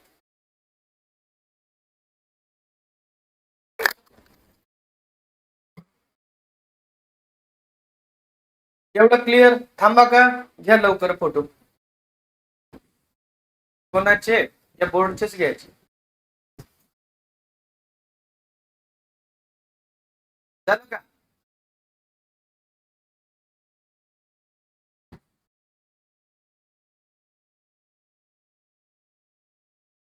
मूलभूत हक्कापर्यंत थोडं स्लो वाटेल तुम्हाला, सर्व क्लिअर होणार 7 7:30 पर्यंत. टेन्शन घ्यायचं का नाही. मग हे लवकर फोटो काढायचे. बघा किती सदस्य आहे ते. अरे काय मोज ना, 1 2 येत नाही का? किती आहे? 8 आहे. मग सर हे इथे तर मसुदा समितीमध्ये 7 होते आणि इथे 8 कसे? फोटो सेशन सुरू होतं आणि एक जण म्हणत होतं मला सुद्धा घ्या राव. म्हणून हे 8 नाही तर एकच लक्षात ठेवायचे. किती आहे इथे? 7. आयोगाने 2 वेळेस प्रश्न विचारला, मसुदा समितीमध्ये किती सदस्य? किती? 7 म्हणजे 7 आणि 8 म्हणजे 8 वेगळे असतात. मग बघा 3 जून 1947 ला फाळणी झाली आपली. भारत आणि पाकिस्तान काय झालं असेल? वेगळं. कोणती योजना? माउंटबॅटन योजना. आणि या योजनेने आपल्याला काही बदल पाहायला मिळतात. आपली जी सदस्य संख्या होती संविधान तयार करण्याची, कमी होणार की वाढणार? कमी होणार. मग किती झाली बरं? 389 वरून किती? 299. आणि 229 काय? प्रांत. आणि 70 काय? संस्थांनी. किती प्रश्न येतात. त्यानंतर आपल्या संविधान सभेला सार्वभौम बनवण्यात आलं. सार्वभौम म्हणजे काय? परकीय शक्तीचा हस्तक्षेप नसणे, स्वतःचे डिसिजन स्वतः घेणे, नाहीतर मित्र क्लास मधला जाणार नाही, मी सुद्धा जाणार नाही. त्याला सार्वभौम म्हणतात का? आपलं युद्ध सुरू असेल तर भारत देशाचं काय म्हणणार? आपणच जाहीर करणार की बाबा आमचं काय युद्ध बंद, सीजफायर म्हणतो आपण. जर तात्या ट्रम्पने जर सीजफायर केलं असेल तर सार्वभौम या शब्दाचं काय होणार? ऱ्हास होणार ना. सार्वभौम म्हणजे स्वतःचे डिसिजन स्वतः घेणे. मग आपल्या संविधान सभेला सार्वभौम बनवण्यात आलेला कोणती योजना? माउंटबॅटन. बघा या संविधान सभेला आधी तर संविधान तयार करण्याचं काम होतं, नंतर एक एक्स्ट्रा काम दिलं याला. कोणतं? भारतासाठी कायदे जर तयार करायचे असेल तर कोण तयार करणार? संविधान सभा. मग सर याआधी कोण कायदे तयार करायचे? तर आपल्यासाठी कायदे हे ब्रिटिश पार्लमेंट तयार करायचे. परंतु माउंटबॅटन योजनेनुसार भारतासाठी कायदे सुद्धा कोण तयार करणार आता? संविधान सभा. मग बघा जेव्हा कायदे तयार करायचे असेल त्यावेळेस अध्यक्ष कोणते? माळवणकर, जीबी. बघा इथे प्रश्न 2 वेळेस आलेला आहे. जीबी इंग्लिश मध्ये म्हणतो आपण, आणि मराठीत असं जर आलं तर मावळणकर. एक जण होता आयोगाने एक वेळेस काय मराठीमध्ये सुद्धा जीबी माळवणकर दिलं, तर म्हणे त्यांनी जीबी वेगळे आहे मराठीत वेगळं असं असेल का? नाही. जीबी आणि गवा एकच आहे. समजत आहे का? इथे 2 वेळेस प्रश्न आलेला. कायदे तयार करण्यासाठी अध्यक्ष कोण? गवा माळवणकर. आणि संविधान तयार करायचं असेल तर आपण परमनंट अध्यक्ष निवडले होते. कोण? कधी कधी कधी 11 डिसेंबर. किती डिसेंबर? 11 डिसेंबर. एवढं क्लिअर. पुढे जाऊ आपण. शेवटचं सत्र कधी? आयोग याला बैठक सुद्धा म्हणतात. शेवटचं सत्र कधी झालं याला स्टार मार्क करायचे आहे. वारंवार प्रश्न येऊन गेले यावर, अनेक वेळा प्रश्न आलेले. शेवटचं सत्र कधी झालं? किती जानेवारी? 24 जानेवारी. बघा या सत्रामध्ये काय झालं असेल तर आपण राष्ट्रपतींची निवड केलेली आहे. कशाची निवड? राष्ट्रपती. कोण राष्ट्रपती? डॉक्टर राजेंद्र प्रसाद. आणि निवड करणारे अधिकारी कोण असेल तर HBR अय्यंगार. आणि हे HBR अय्यंगार कोण होते? तर आपल्या संविधान सभेचे सचिव. तुम्हाला जर विचारलं संविधान सभेचे सचिव कोण होते? कोण? HBR अय्यंगार होते. त्यानंतर याच दिवशी जनगण मन कोणी गायलेला आहे? पौर्णिमा बॅनर्जी. आणि वंदे मातरम कोणी? पंडित लक्ष्मीकांत बेर्डे यांनी. त्यानंतर बघा किती सदस्यांनी साईन केल्या यावर वारंवार प्रश्न आलेले आहेत. 24 जानेवारी 1950 ला किती आहे? 284 म्हणजे 284 आयोग म्हणतात 88 विधान चुकीचं असेल. मग हे साईन करत असताना बघा असा पाऊस सुरू होता बाहेर. शुभ संकेत मांडण्यात आलेला आहे. हे त्या सदस्यांनाच माहित होतं पाऊस सुरू होतं की नाही. परंतु एक वेळेस आयोगाने प्रश्न विचारला, हे कधीचा पाऊस आहे? ते आता या पावसाळ्यातला. तेव्हाचा असेल का? नाही. परंतु आपल्याला प्रश्नाला एक वेळेस हे जेव्हा साईन करत होते बाहेर पाऊस सुरू होता का, त्या सदस्यांनाच माहित असेल. कुठे डेटा सुद्धा नव्हता. कधी कधी आउट ऑफ बॉक्स प्रश्न जातो की नाही, परंतु रिपीट झाला. नायकांनी परत म्हटलं पाऊस सुरू होता का? होता म्हणजे होताच. हे बघा पाऊस सुरू. किती सदस्यांनी साईन? 284. क्लिअर? मग बघा दोन गोष्टी लक्षात ठेवायच्या, दोन दोन अतिशय महत्वाच्या आपल्या पॉलिटीमध्ये.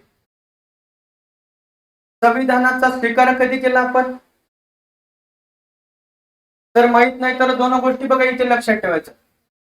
26 नोव्हेंबर हे दिसते का? पिन चेंज करू.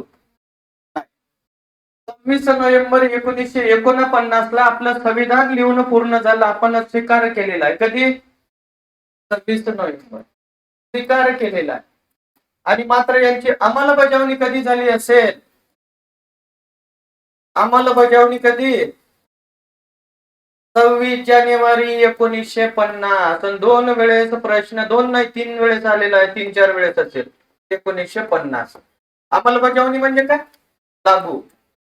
संविधान लागू कधी झालं असेल? 26 जानेवारीला. आयोगाचं काय फिरलेलं असतं डोकं. आयोग म्हणणार अंमलबजावणी हे किती नोव्हेंबरला? 26. विधान काय असेल? चुकीचं असेल. मग बघा 26 नोव्हेंबरला आपण संविधान दिन म्हणतो. कोणता दिन? संविधान दिन. आणि पहिला संविधान दिन आपण कधी साजरा केला असेल तर 2015. नवीन नवीन गव्हर्नमेंट आलं 2015 मध्ये. 14 मध्ये गव्हर्नमेंट स्थापना. 15 मध्ये काय सांगितलं ते? संविधान दिवस. संविधान दिवस असेल कधी? 26 नोव्हेंबर. जर करंट रिलेटेड जरी प्रश्न आला तर कव्हर होईल. पहिला कधी? 2015.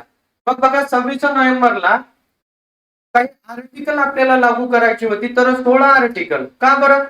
ही आर्टिकल जर लागू केली नसती तर आपलं प्रशासन व्यवस्थित चालणार नव्हतं. तर 26 नोव्हेंबरला 16 आर्टिकल लागू केली आपण. किती? 16. आजपर्यंतचा प्रश्न आला नाही तर लक्षात ठेवायचं 16 आर्टिकल. आणि राहिलेली मग किती? 26 जानेवारीला. 26 नोव्हेंबरला 16 आर्टिकल. 395 आर्टिकल होती तेव्हा आपल्या. तर 16 आर्टिकल या दिवशी लागू केली आपण. मग बघा या 16 आर्टिकल मध्ये कशाचा समावेश आहे? नागरिकत्व आहे का? 5 ते किती? 5 ते किती? 5 ते 9. इथे इथे किती दिलेलं? 5 ते 9 त्या दिवशी लागू केली. नंतर काय? कोणाची शपथ तुम्हाला? राष्ट्रपतींची. आज सुद्धा आर्टिकल किती मध्ये आहे? 60 मध्ये आहे. त्या दिवशीच लागू केलं. कोणत्या दिवशी? त्या दिवशी मध्ये 26 नोव्हेंबरला. त्यानंतर निवडणूक आयोग. आज सुद्धा आर्टिकल किती मध्ये आहे? 324 मध्ये. त्यानंतर काही व्याख्या. कोणत्या व्याख्या असेल? कृषी उत्पन्न, अँग्लो इंडियन, एससी एसटी. या व्याख्या सुद्धा आपण त्याच दिवशी लागू केल्या. आणि ते आर्टिकल 366 होतं. पुढे काही आर्टिकल आपण रद्द केलेले. पण यामधलं काय लक्षात ठेवायचं बघा. नागरिकत्व, राष्ट्रपतींची शपथ, निवडणूक, व्याख्या, अर्थ लावणे. कशाचा अर्थ लावणे? एका शब्दाचे 10 अर्थ. संविधान सभेमध्ये काही शब्द होते त्यांचा अर्थ लावणे. त्यानंतर काय? तात्पुरते संसदेचे सभापती आणि उपसभापती. ही सुद्धा आर्टिकल त्या दिवशी लागू केला आपण. तात्पुरती संसद आणि विधिमंडळ. परत काय? राष्ट्रपतींचे आकस्मिक परिस्थितीत अधिकार. आज सुद्धा बघा हे आर्टिकल नंतर रद्द झाले. आकस्मिक निधी कोणाच्या अंडर मध्ये असतो? राष्ट्रपती. आकस्मिक निधी म्हणजे नैसर्गिक आपत्ती आलेली आहे, पूर आलेला आहे, भूकंप आलेला आहे, सुनामी आलेली आहे, आग लागलेली आहे. कुठे आग लागणार? हॉस्पिटल वगैरे. तर अशा वेळेस हा निधी कोणाच्या अंडर मध्ये? केंद्रामध्ये. आज आर्टिकल सुद्धा लक्षात ठेवा किती असेल? 267(1). आणि राज्यपाल. आकस्मिक निधी कोणाच्या अंडर मध्ये असतो? तर आधी लक्षात ठेवायचं राष्ट्रपतींच्या. आणि आयोगाने राज्यसेवेला इथे सुद्धा प्रश्न विचारला मागच्या वेळेस. मागच्या म्हणजे काय? 2025 मध्ये पूर्व परीक्षेला. आणि राज्यपालांचा राज्यासाठी असेल आर्टिकल 267 2 मध्ये असेल, 67 आणि 67 2. परंतु त्यावेळेस आर्टिकल कोणती होती बरं राष्ट्रपतीची? 391 93 94 मध्ये काय संक्षिप्त नावे, आणि हे काही आर्टिकल नंतर रद्द केली आपण. मग बघा प्रश्न कसा येतो, मूलभूत हक्काचा आर्टिकल आहे का इथे 26 नोव्हेंबरला बघा, मूलभूत हक्क मार्गदर्शक तत्वे आहे का, आणीबाणी फी पाणी आहे का, आणि लक्षात ठेवायचं बघा, हे लिहून घ्या आणि ते कट करा. कट करून टाका. ही आर्टिकल 26 नोव्हेंबरला लागू झालेली आहे. आता आपल्याला फास्ट पाहावं लागेल ना, कोणती रिव्हिजन बॅच पण हे पाठ करायचे असेल तर कोणती बॅच घ्यायची आपली? बेसिक. ऑनलाईन आहे ऑफलाईनला जेव्हा सुरू असेल तेव्हा येऊन बसायचं. झालं का? पुढे जाऊ आपण. आता हे अधिवेशन कधीच विचारलेले नाही, फक्त शेवटचं आपल्याला काय, कधी आयोग याला सत्र म्हणतात किंवा कधी बैठक सुद्धा म्हणतात. आजपर्यंत आयोगाने शेवटचं, आणि आपण पाहिलं ना 24 जानेवारीला काय झालं, राष्ट्रपतींची निवड केली आपण. परत काय असेल, राष्ट्रगीत राष्ट्रगान यांचं काय गायला गेलेलं आहे. किती सदस्यांनी साईन केल्या? 284. परंतु यामधील पहिलं अधिवेशन लक्षात ठेवा, जसं तुम्हाला तुमच्या पहिल्या गोष्टी माहित असतात तसं आयोग कधी यावर प्रश्न विचारणार. पहिलं अधिवेशन कधी नव्हते, किती 23 डिसेंबर. त्यानंतर बघा आपल्याला स्वातंत्र्य कोणत्या सत्रामध्ये, हे लक्षात राहत असेल तर ठीक, नाहीतर दे दांते सुटेग्रह. सर्वात मोठं अधिवेशन कोणतं? 7वं अधिवेशन सर्वात मोठं. हे कशाचे अधिवेशन आहे? घटना समितीचे. काँग्रेसचे नाही दादांनो, काँग्रेसचं वेगळं, घटना समितीचं वेगळं. मेंदू वडा दही वड्यामध्ये फरक आहे की नाही? तसं आहे. बघा संविधान तयार करण्यात आलं, आणि एक इंग्रजीमध्ये होतं आणि दुसरं काय हिंदीमध्ये. परंतु इंग्रजीमध्ये आपल्याला 2 प्रती पाहायला मिळतात, एक छापीव आणि दुसरी काय आहे लिखित. बघा इंग्रजीमध्ये जर संविधान कोणी लिहिलं असेल, काय नाव आहे? 2 वेळा प्रश्न आला दादांनो, हे लक्षात ठेवा. प्रेम बिहारी नारायण राय दादा. नक्षीकाम म्हणजे डिझाईन कोणी केलेला आहे? बिहोर राम हे एकच आहे, नाहीतर एखादा म्हणेल सर हे ठीक आहे, बिहोर राम मनोहर सिन्हा. आणि हिंदीमध्ये कोणी लिहिलेली आहे? वसंत कृष्ण वैद्य. हे लक्षात ठेवायचं आहे आपल्याला. ठीक आहे, पुढे जाऊ आपण. संविधान सभेची स्थापना जर कधी झाली असेल तर नोव्हेंबर 1943. बघा याला स्टार मार्कर आहे, 2-3 वेळेस प्रश्न आलेला, मुख्य परीक्षेला सुद्धा प्रश्न आला. संविधान सभेची स्थापना नोव्हेंबर 1943. झोपले का? सल्लागार मंडळाने पहिला मसुदा जर कधी प्रकाशित केला असेल तर किती? ऑक्टोबर 1947. बघा सल्लागार मंडळामध्ये अध्यक्ष कोण असेल? बी.एन. राव. बी.एन. राव यांनी पहिला मसुदा प्रकाशित केला. कधी केलेला आहे? ऑक्टोबर 1947. जर पुढे याच्या पुढे जर प्रश्न येणार तर हा एरिया लक्षात. अध्यक्षांना या सल्लागार मंडळाने कधी दिला? फेब्रुवारी महिना पाठ असतो आपला, परंतु 1948 लक्षात ठेवा. समजत आहे का? हे समजत नसेल टेन्शन घ्यायचं नाही. कालावधी किती? घटना तयार करण्यासाठी 2 वर्ष 11 महिने 18 दिवस. किती लाख रुपये खर्च दादा रे? 64. किती देशाचा अभ्यास? म्हणून तर आज परिपक्व आपली काय संविधान आहे. 60 देशांचा अभ्यास केलेला आहे. संविधान सभेने 166 दिवस काम केलं आणि सर्वात जास्त म्हणजे 114 दिवस घटनेच्या मसुद्यावर काय केली यांनी? चर्चा. आणि मूलभूत हक्कावर किती दिवस चर्चा केलेली आहे? 16. याला स्टार मार्क करायचं.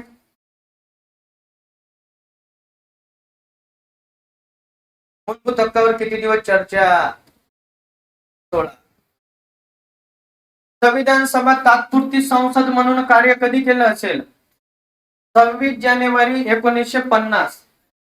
26 जानेवारी 1950. 50 ते मार्च 1900 किती असेल 52. का बरं? पहिल्या निवडणुका आहे ना आपल्या लोकसभेच्या मार्च 1952 मध्ये झाल्या. आणि पहिली जर लोकसभा कधी गठीत झाली असेल तर 17 एप्रिल 1952. तोपर्यंत संविधान सभाच हे संसद म्हणून काम करत होती. आणि संसद म्हटल्यावर संविधान सभा एकच आहे की नाही? मग किती सदनीय असेल हे? एक सदनीय आयोगाने असाच प्रश्न राज्यसेवेला डीप मध्ये विचारलेला. ती एक सदनीय होती की दोन सदनीय? किती सदनीय असेल? एक सदनीय. पुढे जाऊ बघा, कायद्याचे राज्य ही संकल्पना इंग्लंड या देशाकडून. आणि काय नाव आहे? प्रोसिजर इस्टॅब्लिश्ड बाय लॉ हे आपण कोणत्या देशाकडून घेतलं असेल त्यालाच कायद्याने प्रस्थापित पद्धत म्हणतो आपण. कोणती? जपान. हे आर्टिकल 22 मध्ये पाहणार. सर्वात जास्त जर संविधान सभेमध्ये कोणत्या महिलांनी सहभाग घेतला असेल तर कोण आहे? दुर्गाबाई देशमुख. आणि सर्वात जास्त पुरुषांपैकी कोणी घेतला असेल? डॉक्टर बाबासाहेब आंबेडकर. सर्वात कमी कोणी घेतला असेल? बी.एन. राव. 26 नोव्हेंबर हे झालेलं आहे. घटनेचा स्वीकार केला आपण. ठीक आहे. ते तुम्हाला हिस्ट्री मध्ये पाहायला मिळतात. हा कायदा कोणता कायदा? कधी अहवाल प्रसिद्ध केला? ब्रिटन मध्ये. किती गोलमेज परिषदा झालेल्या? 3. 1930 ते 1932. आपलं संविधान सभा क्लिअर झालेला आहे. यावर 1-2 प्रश्न येतात. आता काय आहे बरं? सरनामा. सरनाम्यावर कधी कधी प्रश्न येतात परंतु एकदम इझी प्रश्न विचारतात. सरनामा कशाला म्हणतो आपण?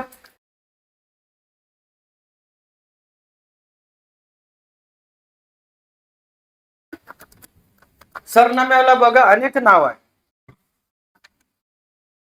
सरनामा म्हणतो, प्रास्ताविका म्हणतो, उद्देश पत्रिका म्हणतो, नांदी म्हणतो. आणि इंग्लिश मध्ये एकच नाव. कोणतं नाव? प्रियम्बल. आता सरनामा नेमकं काय तर एका मिनिटामध्ये कन्सेप्ट पाहू आपण. बघा, आपली 400-500 पेजची भारतीय राज्यघटना असेल. या घटनेमधला क्रक्स एका पेजवर सांगितलेला आहे. त्याला सरनामा म्हणतो आपण. आपल्या घटनेचे काय दाखवतात? ते ओळख दाखवतात. ती भारतीय राज्यघटना कशी असेल. बघा, पिक्चर माहित आहे तुम्हाला? कोणताही मूवी आपण बघतो त्यापूर्वी 2 मिनिटाचा ट्रेलर असतो. त्या ट्रेलर वरून काय कळणार आपल्याला? पिक्चर कशा प्रकारचा. मग तसंच सरनामा आहे. भारतीय राज्यघटना कशा प्रकारची असेल तर एका पेज वरून कळतात. त्याला आपण सरनामा. ठीक आहे. मग हे सरनामा जर कोणत्या देशाकडून घेतला असेल? कोणती रिका? अमेरिका. दादा, अमेरिका या देशाकडून. यामधील जी भाषा असतात दिलेला आहे का भाषा? भाषा हे कोणत्या देशाकडून? ऑस्ट्रेलिया. कोणती लिया? हा, हे लक्षात ठेवायचं. कन्सेप्ट जर आपण बघितलं तर बघा, सरनामा घटनेची ओळख दाखवतात. तत्व. आता हे समानार्थी शब्द आहे. ओळख, उद्देश म्हणजे भारतीय राज्यघटना कशी आहे त्यांचा उद्देश दाखवतात. त्यालाच आपण तत्व म्हणतो. परत काय म्हणतो आपण? आदर्श म्हणतो. आणि कोणती? आकांक्षा सुद्धा सरनामा दाखवतात. तिथे जर भाषा संदिग्ध असेल. आता संदिग्ध भाषा म्हणजे काय? डाऊटफुल असेल आणि एखादा खटला जर न्यायालयामध्ये गेलेला असेल तर आपली न्याय व्यवस्था कशाचा आधार घेणार? सरनाम्याचा आधार. मग सरनामा तुम्हाला विचारलं तर काय दाखवतात? घटनेची ओळख दाखवतात, हेतू दाखवतात, तत्व दाखवतात, आकांक्षा हे समानार्थी नाव आणि उद्देश दाखवतात. ठीक आहे. त्यानंतर सरनाम्यात घटनाकर्त्यांचा वास्तविक उद्दिष्टांचा आणि तत्वज्ञानाचा काय समावेश होतो. म्हणजे भारतीय राज्यघटना कशा प्रकारची आहे हे कोण सांगणार आपल्याला? सरनामा. कोण सांगणार? सरनामा. पुढे जाऊ आपण. बघा, हे झालेलं आहे आपला उद्दिष्टांचा ठराव. कोणी मांडलेला आहे? पंडित जवाहरलाल नेहरू. उद्दिष्ट म्हणजे काय? भारतीय राज्यघटना कशी असेल त्यांनी त्यावेळेस ठराव मांडला. त्यावर चर्चा झाली. आणि स्वीकार कधी केला? 22 जानेवारी. बंधुता या शब्दाचा त्यामध्ये तेव्हा उल्लेख होता का? नाही. पुढे आपण गेलो तर बघा, या आपल्याला कधी कधी आयोग या क्रमवर प्रश्न विचारतात. काय आहे क्रम? सार्वभौम, समाजवादी, धर्मनिरपेक्ष आणि लोकशाही. बघा, इथे काय सांगितलं? आम्ही भारताचे लोक. वी पीपल हा शब्द आहे की नाही? आपण कोणत्या देशाकडून? अमेरिका. कोणती रिका? अमेरिका. एक वेळेस 2 वेळेस क्रम विचारला आपल्याला पहिल्या ओळीचा. तर कसं लक्षात ठेवायचं? आपल्याला समजा सासरवाडी असेल नसेल असं ग्राह्य धरायचं. आपल्या सासरवाडीचे लोक धार्मिक आहे. कसे आहे? धार्मिक. सास धर्म लोक. कोणते लोक?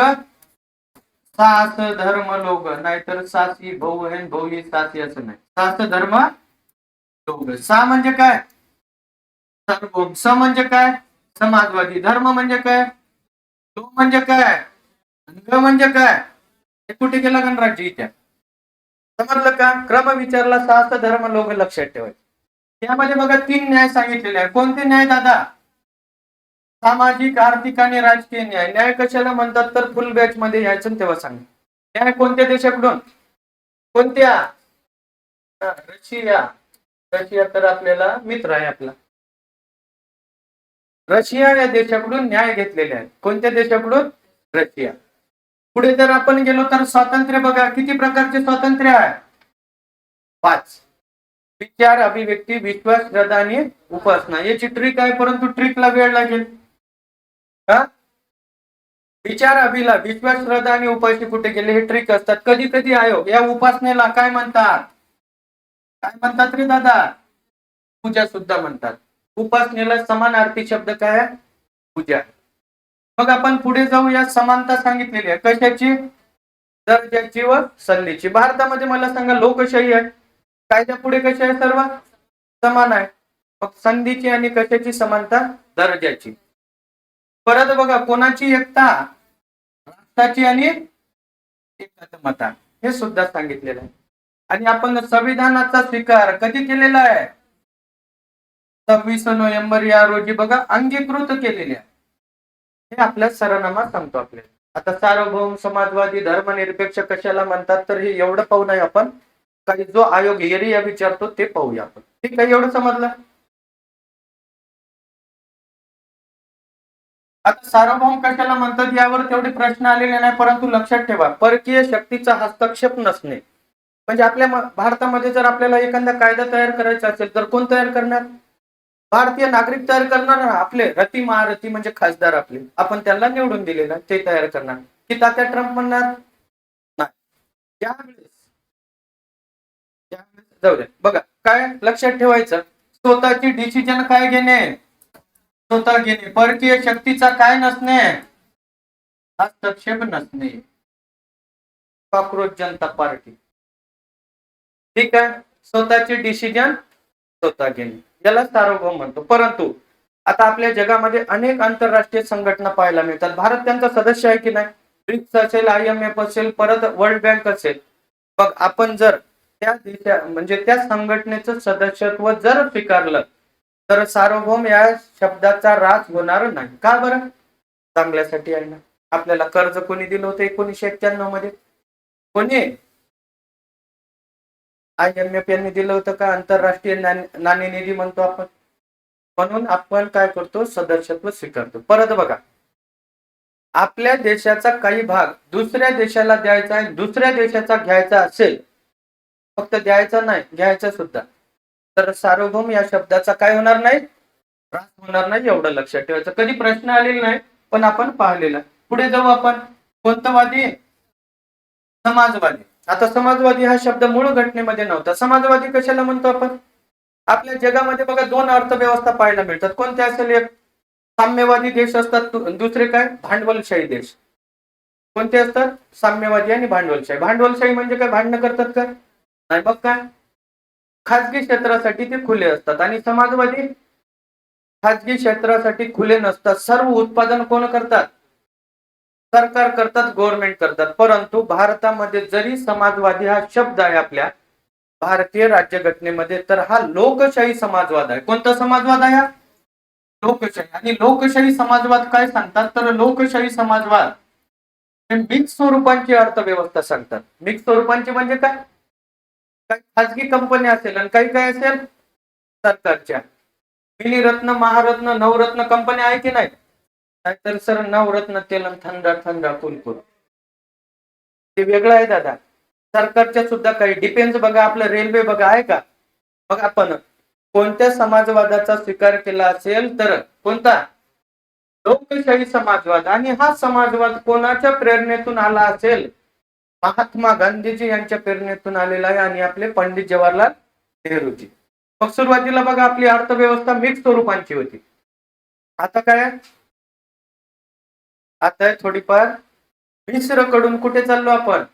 मुक्तकडे. परंतु मुक्त झाली का? नाही, पूर्ण मुक्त झालेली नाही. मग प्रश्न कसा आला यावर एक वेळेस, तर आयोगाने असा प्रश्न विचारला की समाजवादी या शब्दाचा 1991 नंतर राज झाला का? तर विधान बरोबर आहे. राज झालेला आहे की नाही? का बरं? गव्हर्नमेंटचा वाटा कमी कमी होत आहे, कोणाचा वाटा जास्त वाढत आहे? खाजगी क्षेत्राचा. एकच लक्षात ठेवायचं, आपण समजत नसेल तर आता एका मिनिटामध्ये समजणार नाही. 1991 नंतर समाजवादी या शब्दाचा काय झालेला? ऱ्हास, म्हणजे उल्लंघन झालेलं, एवढं लक्षात ठेवा. पुढे जाऊ आपण. हा शब्द अतिशय महत्वाचा आहे. यावर हजार वेळा म्हणजे अनेक वेळा प्रश्न आलेला. किती वेळा? हजार वेळा म्हणजे अनेक वेळा. मग बघा, धर्मनिरपेक्ष. धर्मनिरपेक्ष वेगवेगळ्या देशामध्ये वेगवेगळा असतो. धर्मनिरपेक्ष शब्द वेगवेगळ्या देशामध्ये वेगवेगळा असतो. ऑनलाईन वाले दादांनो काही प्रॉब्लेम? ठीक आहे. धर्मनिरपेक्ष बघा, तुम्ही जर पाश्चिमात्य देशाकडे गेल्या, वेस्ट कंट्रीचं म्हणतो आपण, तर तिथे आपल्याला एक प्रकारची भिंत पाहायला मिळतात आणि तिथचे लोक हे मॅच्युअर्ड आहे. काही एक राज्यकर्ते असतात तिथे आणि दुसरं काय असतात बरं? धर्मगुरू असतात की नाही आपले? खराच सारखे नाही, टेबल टेनिस वाले नाही तर. ठीक आहे. तर मग हे राज्यकर्ते यामध्ये हस्तक्षेप करत नाही. का करत नाही? तर हेच उल्लंघन करत नाही. कोण? धार्मिक त्यांच्या संस्था असतात. पुढे जर आपण गेलो काही देशामध्ये, अरे साम्यवादी देशामध्ये धर्मच नाही आहे. चायनामध्ये जा, रशियामध्ये जा, व्हिएतनाममध्ये जा, क्युबामध्ये जा, तुम्हाला धर्म पाळायचा असेल तर तुम्हाला चार भिंतीच्या आत पाळावा लागेल. आपण दुर्गादेवी, गणपती, मोहरम हे सण बाहेरच साजरे करतो, परंतु या देशामध्ये धर्मच नसतो. ते म्हणतात तुम्हाला दुर्गादेवी बसवायची, आपल्याच घरात बसवायची, तिथेच काय करायचं? विसर्जन करायचं. मग तुम्हाला मोहरमचा उत्सव साजरा करायचा आहे, घरामध्येच उत्सव साजरा करायचा, असं कोणत्या देशाचं मत आहे? साम्यवादी. परंतु आपल्याला भारत या देशाचं विचारतात आणि भारत या देशामध्ये सर्व धर्म कसे आहे? समभाव. सर्व धर्म समभाव आहे. तर हे कसं? आपल्या देशामध्ये बघा, गणपती उत्सव असेल, दुर्गादेवी उत्सव असेल, यांना परमिशन मिळतात. मोहरम असेल, त्यानंतर काय म्हणूया आपण, ख्रिश्चन बांधवांचे सण असेल, परमिशन मिळतात की नाही? म्हणून भारतामध्ये कसं आहे? सर्व धर्म समभाव. राज्यकर्ते कोणत्याही एका धर्माचा तिरस्कार करणार नाही. काय करणार नाही? हे निवडून येण्यासाठी तिरस्कार करतात, तो भाग वेगळा. परंतु धर्मनिरपेक्ष शब्द काय सांगतो भारतामधला? कोणत्याही एका धर्माचा तिरस्कार करणार नाही, कोणत्याही एका धर्माला कोणते माप देणार नाही? चुकते माप देणार नाही. तर सर्व धर्म कसे आहे? सारखे. सरकारला कोणताही धर्म नसतो. काय म्हणू शकतो आपण? State have no religion. State have काय? No religion. म्हणजे काय? राज्यकर्त्यांना कुठलाही धर्म नाही, परंतु निवडून येण्यासाठी हे वेगवेगळ्या धर्माचं सोंग घेतात, तो भाग वेगळा. आपल्याला इथे प्रश्न येतात की भारतामध्ये धर्मनिरपेक्ष शब्द कसा आहे? कन्सेप्ट क्लिअर का? अनेक वेळा प्रश्न येतात. आता हे मूळ घटनेमध्ये शब्द नव्हता, मग कधी वरून पडला असेल का? नाही. आपल्या सरनाम्यामध्ये एकच घटना दुरुस्ती झाली. किती? एक. 42 1976. आणि किती शब्दांचा समावेश? 3. समाजवादी, धर्मनिरपेक्ष, एकात्मता किंवा एकता म्हणतो. पुढे पाहू आपण. एवढं क्लिअर का? त्या आर्टिकल दिली तुम्हाला 15, 16, 27 आणि 44, सर्वच आर्टिकल. आता लोकशाही म्हणजे काय बरं? लोकांनी लोकांसाठी तयार केलेले राज्य, त्याला आपण लोकशाही म्हणतो. भारतामध्ये लोकशाही आहे, ब्रिटनमध्ये लोकशाही आहे, अमेरिकेमध्ये काय आहे? लोकशाहीच आहे. मग लोकांनी तयार केलेले नियम किंवा काय असतात तिथे रूल, त्याला लोकशाही म्हणतो. आपण भारतीय राज्यघटना तयार केलेली आहे. कोणी तयार केली? आपल्या लोकांनी. राजांनी केली का आपल्या एखाद्या? मग वेगवेगळ्या देशाची वेगवेगळी लोकशाही असतात, म्हणजे घटना असतात. अमेरिकेमध्ये वेगळी, भारताची वेगळी असेल. मग लोकशाहीचे आपल्याला दोन प्रकार पाहायला मिळतात. एक काय असेल? प्रत्यक्ष लोकशाही. एक काय असेल? अप्रत्यक्ष. प्रत्यक्ष म्हणजे काय? हे आधीच्या काळामध्ये किंवा कमी लोकसंख्या असेल त्या देशामध्ये पाहायला मिळतात, परंतु सहसा आता नाही आहे. एखादं डिसिजन घ्यायचं असेल तर सर्व गाव जाणार, म्हणजे सर्व जनता घेणार. भारतामध्ये असं आहे का? नाही. आपल्यासाठी कायदे कोण तयार करतात? संसद करतात की नाही आपले खासदार. मग भारतामध्ये कोणती लोकशाही आहे? अप्रत्यक्ष. यामध्ये आपण प्रतिनिधीद्वारे कारभार पाळल्या जातात, प्रतिनिधीद्वारे. आणि अप्रत्यक्षच काय असेल बरं भारतामध्ये? काय अप्रत्यक्ष? 140+ कोटी काय आहे आपली लोकसंख्या आहे ना. आपल्याला कायदा तयार करायचा आहे, दिल्लीमध्ये कायदा तयार करायचा. सर्व गाव तिथे गेले तर दिल्लीमध्ये पळून जाणार. पेट्रोल मिळेल का आपल्याला? आणि कायदा काय तयार होणार? हे हाणामारी मारामारी होणार, पेट्रोल पंपवर जशा होतात. म्हणून कोणती लोकशाही आहे? अप्रत्यक्ष लोकशाही. अप्रत्यक्ष लोकशाहीचे 2 प्रकार आहे मित्रांनो. अमेरिकेमध्ये अप्रत्यक्ष लोकशाही आहे, भारतामध्ये सुद्धा अप्रत्यक्ष लोकशाही आहे. परंतु या देशामध्ये पंतप्रधान हे पॉवरफुल असतात, त्याला संसदीय लोकशाही म्हणतो. कोणती लोकशाही? संसदीय लोकशाही. आपल्या देशामध्ये पॉवरफुल कोण आहे दादा? आपल्याला काय जगाला माहित आहे? कोण आहे? पंतप्रधान. अमेरिकेमध्ये अध्यक्षीय. तात्या ट्रम्प आहे की नाही? कुणीकडे बरळतो हा. मग इथे कोण पॉवरफुल आहे? अध्यक्ष म्हणजे राष्ट्रपती. एवढं समजलं? लोकशाहीचे 2 प्रकार असतात. आता ब्रिटनमध्ये सुद्धा काय आहे? लोकशाही. खाऊ ब्रिटनिया 50-50 का नाही? ब्रिटन हा देश आहे. त्या देशामध्ये सुद्धा लोकशाही. परंतु तिथे जे राष्ट्रप्रमुख आहे, राष्ट्रप्रमुख म्हणजे कोण? राष्ट्रपती. हे एकाच घराण्यातील आहे. आणि भारतामध्ये काय आहे? वेगवेगळे ना. किती वर्षासाठी आहे राष्ट्रपती आपले? 5. आणि जनतेमधून निवडतात. ते पुढे पाहू आपण, त्याला गणराज्य म्हणतात. समजलं का एवढं? पुढे जर आपण गेलो तर गणराज्य. गणराज्य म्हणजे काय? तर बघा, आपले राष्ट्रप्रमुख आहे ना, राष्ट्रप्रमुख. गणराज्य म्हणजे राष्ट्रप्रमुख हे जनतेने, म्हणजे जनतेमधून असेल. आपली समजा 140 कोटी लोकसंख्या आहे. 140 कोटी लोकसंख्येपैकी एक काय असणार यामधून? राष्ट्रपती असेल ना, राष्ट्रपती. परंतु तुम्ही ब्रिटनमध्ये जर गेला तर ब्रिटनमध्ये काय? हा राजा आहे समजा. या राजाचा मृत्यू झाल्यानंतर त्याला एकतर मुलगा असेल किंवा मुलगी, यांना डझनानं असतात ना, पैसा जास्त. एकतर मुलगा असेल किंवा मुलगी. राजाचा मृत्यू झाल्यावर यांचाच, याच घराण्यातील राष्ट्रप्रमुख असेल. एकतर काय असेल? मुलगा किंवा मुलगी. याचा मृत्यू झाल्यावर याचाच, एकाच घराण्यातील. हे कुठे आहे? ब्रिटन आणि कॅनडामध्ये आहे. भारतामध्ये असं आहे का? नाही. बघा, लोकशाही तर ब्रिटनमध्ये सुद्धा आहे, परंतु तो त्यांचा प्रॉब्लेम आहे. त्यांच्या घटनेमध्ये त्यांनी असं लिहिलेलं आहे की आपल्या देशामधील जे राष्ट्रप्रमुख असेल ते एकाच घराण्यातील असेल.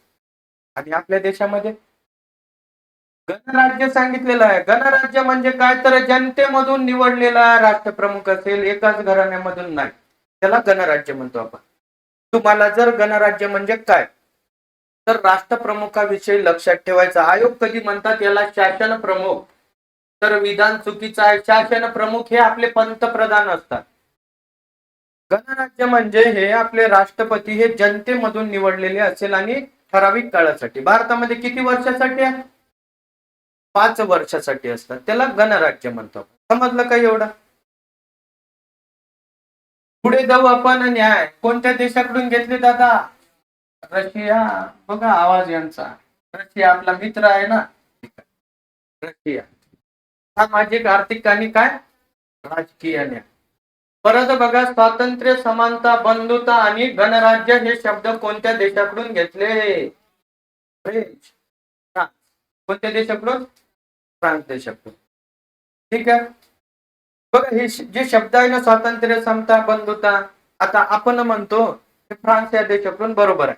परंतु आपण जर भारताचा विचार जर केला ना, तर हे शब्द आधीच आपल्या भूमीमध्ये काय रुजलेले आहे. छत्रपती शिवाजी महाराजांचा काळ असेल, स्वराज्य म्हणतो आपण. त्यावेळेस हे स्वातंत्र्य, समता, बंधुता पाहायला मिळतात. स्वराज्य म्हणजे काय? प्रत्येकाचं राज्य होतं, प्रत्येकाला वाटायचं हे आपलं राज्य आहे. त्यामध्ये मग हे आपल्याला धर्मनिरपेक्ष पाहायला मिळतात. कोणत्या जातीवर अन्याय अत्याचार व्हायचा का बरं? नाही. परंतु आपण लिखाण केलेलं नाही. मग हे फ्रान्स या देशामध्ये असं लिहिलेलं आहे, स्वातंत्र्य, समता, बंधुता त्यांच्या घटनेमध्ये. म्हणून ही कोणत्या देशाकडून घेतली आपण? फ्रान्स. लक्षात ठेवा. आता एकता आणि एकात्मता किंवा अखंडता म्हणतो. एकता कशाला म्हणतात? युनिटी. सर तेच इंग्लिश मध्ये सांगायचं. युनिटी कधी दाखवायचे? जेव्हा आपल्या देशाचं काही असेल त्यावेळेस नागरिकांनी एकता दाखवायला पाहिजे. नाहीतर माझा धर्म वेगळा, तुझा धर्म वेगळा, तुझी जात वेगळी, असं चालेल का? नाही.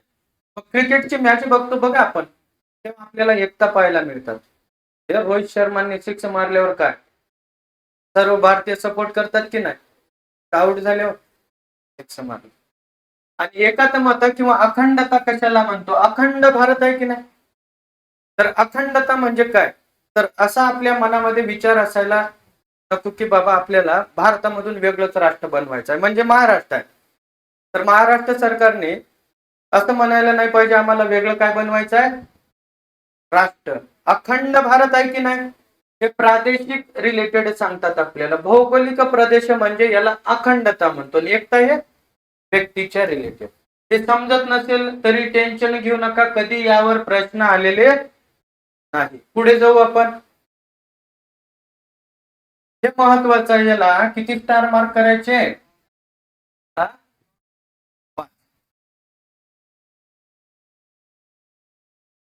तुम्हाला जर विचारलं की आपल्या सरनाम्यामध्ये किती घटना दुरुस्त्या झाल्या, 10, 12, 2 आयोगाचं काय फिरलेलं असतात डोकं, किती घटना दुरुस्त्या? एक. आणि कधी झाली? 43वी घटना दुरुस्ती 1976. आणि 3 शब्दांचा समावेश केलेला आहे. कोणते 3 शब्द? समाजवादी, धर्मनिरपेक्ष. कधी आयोग याला एकता म्हणतात आणि कधी काय? गंगाधर हे शक्तिमान आहे. शक्तिमान हे गंगाधर. ठीक आहे. गोपाल सर ही गावंडे आहे, गावंडे सर ही गोपाल. समजलं का? हे 2-3 वेळेस यावर प्रश्न आलेले आहे. आणि ही जी घटना दुरुस्ती असतात हे कलम 368 अंतर्गत. किती अंतर्गत? 368. लक्षात ठेवा. कलम 368 अंतर्गत ही घटना दुरुस्ती आहे. सरनाम्यामध्ये एकच घटना दुरुस्ती. कोणती? 42. मग बघा, 42वी घटना दुरुस्ती याला मिनी कॉन्स्टिट्यूशन म्हणतात. जाऊ द्या, बघूच. आवरतच नाही आपल्याला. ठीक आहे. असं वाटते की वन डे रिव्हिजन. ही घटना दुरुस्ती कधी झाली? 1976. परंतु यांची अंमलबजावणी 2 टप्प्यामध्ये झाली. 2 टप्पे कोणते? एक आहे आपलं 3 जानेवारी. जानेवारीला तुला पाहिले नाही. 3 जानेवारी 1977 मध्ये मॅक्झिमम तरतुदी या दिवशी लागू झाल्या. मॅक्झिमम म्हणजे काय? जास्तीत जास्त अंमलबजावणी 2 टप्प्यामध्ये. आणि दुसरी किती? February 1 February 1977. बघा, आयोगाने इथे प्रश्न विचारला, इथे विचारलेला आहे, इथे मात्र विचारलेला नाही. याला मिनी कॉन्स्टिट्यूशन म्हणतात. कोणत्या घटना दुरुस्तीला? मिनी. का बरं? भारतीय राज्यघटनेच्या 203 एवढं चेंजेस केलेलं आहे त्या घटना दुरुस्ती. जवळपास 203 म्हणजे किती? 66.66 एवढा बदल केला. काही चांगल्या तरतुदी होत्या, काही वाईट. मग मोरारजी देसाईचं सरकार आलं, त्यांनी जवळपास नंतर पूर्व पदावर 50% आले. तर इथे प्रश्न आला आपल्याला की 42व्या घटना दुरुस्तीची अंमलबजावणी.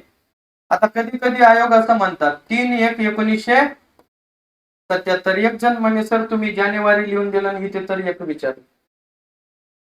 जानेवारी म्हणजेच काय? एक असेल ना. मी म्हटलं दादा तुझं डोकं जाग्यावर आहे. किती? लक्षात ठेवायचं. ठीक आहे. एवढं क्लिअर. पुढे जाऊ आपण. झालं का? आता यामध्ये तर गावभर म्हणजे 4-5 खटले झाले, 5 खटले, परंतु 3 खटले अतिशय महत्वाचे आहे. कोणते 3 खटले? फेब्रुवारी कधीचा आहे? 1960. केशवानंद भारती 24 एप्रिल 1973. नंतर LIC कधी? 1995. बघा, बेरुबारी खटल्यामध्ये काय सांगितलं? भारतीय राज्यघटनेचा काय नाही, एखाद्याला वाटेल यक्स नाही सर, भाग नाही, आणि दुरुस्ती सुद्धा करता येणार नाही. कोणत्या खटल्यामध्ये? दुसरा खटला कोणता? भारतीय राज्यघटनेमध्ये काय बरं, सरनामा हा भारतीय राज्यघटनेचा काय भाग आहे आणि दुरुस्ती सुद्धा करता येते. कोणत्या खटल्यामध्ये? केशवानंद. त्यानंतर बघा 73 नंतर आपल्या न्यायालयाने सतत सांगितलं की सरनामा हा भारतीय राज्यघटनेचा भाग आहे आणि त्यामध्ये काय करता येईल, दुरुस्ती. ठीक आहे. मग LIC खटला झाला आणि त्यामध्ये आपल्या न्यायालयाने सांगितलं की सरनामा हा भारतीय राज्यघटनेचा फक्त भाग नाही तर काय अविभाज्य आहे, विभाजित करताच येणार आणि दुरुस्ती सुद्धा करता येईल. आता केशवानंद भारती खटला हा इतिहासामधील सर्वात मोठा खटला. किती न्यायाधीश होते यामध्ये? 13 न्यायाधीश होते टोटल. किती? 13. त्यांनी रिझल्ट 7-6 दिला. किती? आधी मॅच ड्रॉ झाली, 12च होते. 6-6चा रिझल्ट. मॅच ड्रॉ झाली की नाही. मग खन्ना नावाचे एक न्यायाधीश आले, त्यांनी काय केलेलं वोटिंग. मग काय झालं? 7-6. त्यानंतर बघा 13 न्यायाधीशांचे अध्यक्ष कोण, म्हणजे हा खटला कोणाच्या अंडर मध्ये असेल तर न्यायमूर्ती सिकरी. कोण? न्यायमूर्ती सिकरी. लक्षात ठेवा, न्यायमूर्ती सिकरी. आणि या खटल्यामध्ये न्यायालयाने बेसिक स्ट्रक्चरची व्याख्या केली. कशाची व्याख्या? बेसिक स्ट्रक्चर म्हणजे मूलभूत संरचनेची व्याख्या केलेली आहे. बघा वारंवार प्रश्न विचारतात, कोणत्या खटल्यामध्ये मूलभूत संरचनेची व्याख्या केली? कोणत्या?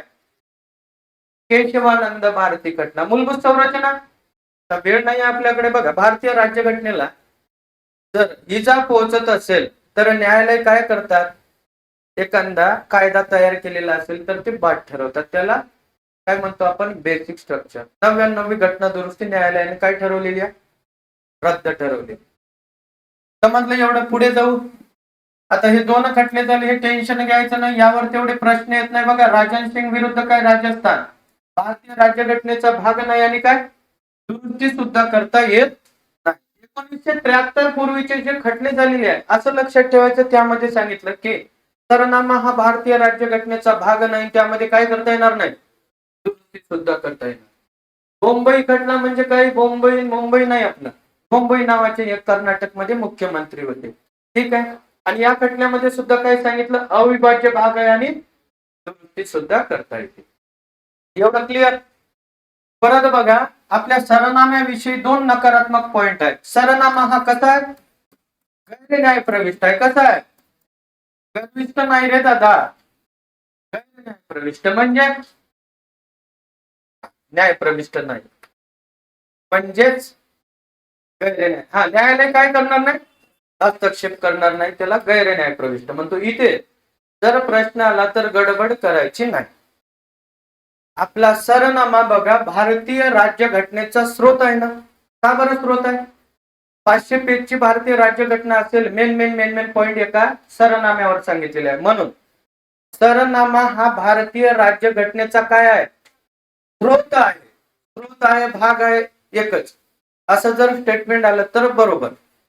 परंतु आयोगाने जर विचारलं तुम्हाला की सरनामा हा कायदेमंडळ, संसद यांचा भाग आहे, तर विधान चुकीचं आहे. का बरं? तर हे काय आहे? गैर न्याय प्रविष्ट आहे. कसं आहे? गैर न्याय प्रविष्ट. आता एवढं एक्सप्लेनेशन सांगता येणार नाही, याला अर्धा तास जाणार. फक्त एवढं लक्षात ठेवा, कायदेमंडळ, संसद यांचा काय नाही आहे, हा स्रोत नाही. काय नाही आहे? स्रोत नाही, सोर्स नाही. भारतीय राज्यघटनेचा काय स्रोत आहे. का स्रोत आहे? मेन पॉइंट कशामध्ये? सरनाम्यामध्ये. आता नाना पालखीवाला मतांतर आहे. मते म्हणजे काय? मतांतर. आपले मते सर का मतांतर म्हणून की आपल्या प्रस्तावनेला कोणी काय म्हटले, कोणी काय म्हटले. आता हे मेन गोष्ट, मेन काय बरं, व्यक्ती येणार यामध्ये. सहसा मेसला जातात, प्रीला आले तर 2-3 पाहूया आपण. नाना पालखीवाला यांनी काय सांगितलेलं, घटनेचे ओळखपत्र नाना पालखीवाला यांनी म्हटलेलं. कशाला? सरनाम्याला. त्यानंतर पंडित ठाकूरदास भार्गव यांनी मौल्यवान भाग, आत्मा, सर्वोत्तम मसुदा आणि उत्कृष्ट गद्यकाव्य. के.एम. मुन्शी यांनी काय म्हटलेलं आहे? कुंडली म्हटलेला आहे. बस हे 3 लक्षात ठेवा. बाकी मग दिलेले आहे तुम्हाला. सिकरी यांनी असं म्हटलं, आचार्य यांनी असं म्हटलेलं. आता यांच्या सुद्धा आपल्याकडे ट्रिक असतात, परंतु आता शक्य आहे का? आपण पाहू आता नेक्स्ट काय, संघ राज्य व त्याची राज्य क्षेत्र. किती वाजले? 6 वाजले. टेन्शन घ्यायचं नाही, सर्व क्लिअर होणार.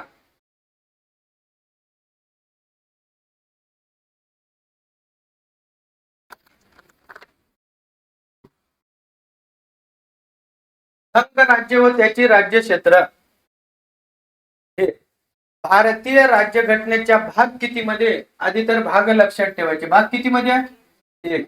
राज्यसेवेला प्रश्न आला होता किती भागामध्ये आहे, किती मध्ये आहे? 1. त्यानंतर काय, आर्टिकल किती मध्ये, किती 1 ते 4 मध्ये आहे, लक्षात ठेवायचं. आता भारतीय संघ राज्य व त्याची राज्य क्षेत्र म्हणजे आपल्या घटक राज्य आणि केंद्रशासित प्रदेशाविषयी इथे पाहायला मिळतात आपल्याला या टॉपिक मध्ये. कसे घटक राज्य निर्माण झाले, काय निर्माण झाले, हे टॉपिक सांगतात. परंतु आपण लक्षात ठेवायचं भाग 1 मध्ये आणि आर्टिकल किती 1 ते 4. पुढे आपल्याला काय दिलेलं आहे, फेडरल सिस्टीम आणि युनियन सिस्टीम. आणि यामधला आपल्याला फरक अतिशय महत्वाचा आहे. थोडं कन्सेप्ट सांगतो, लक्ष द्यायचं. फेडरल सिस्टीम म्हणजे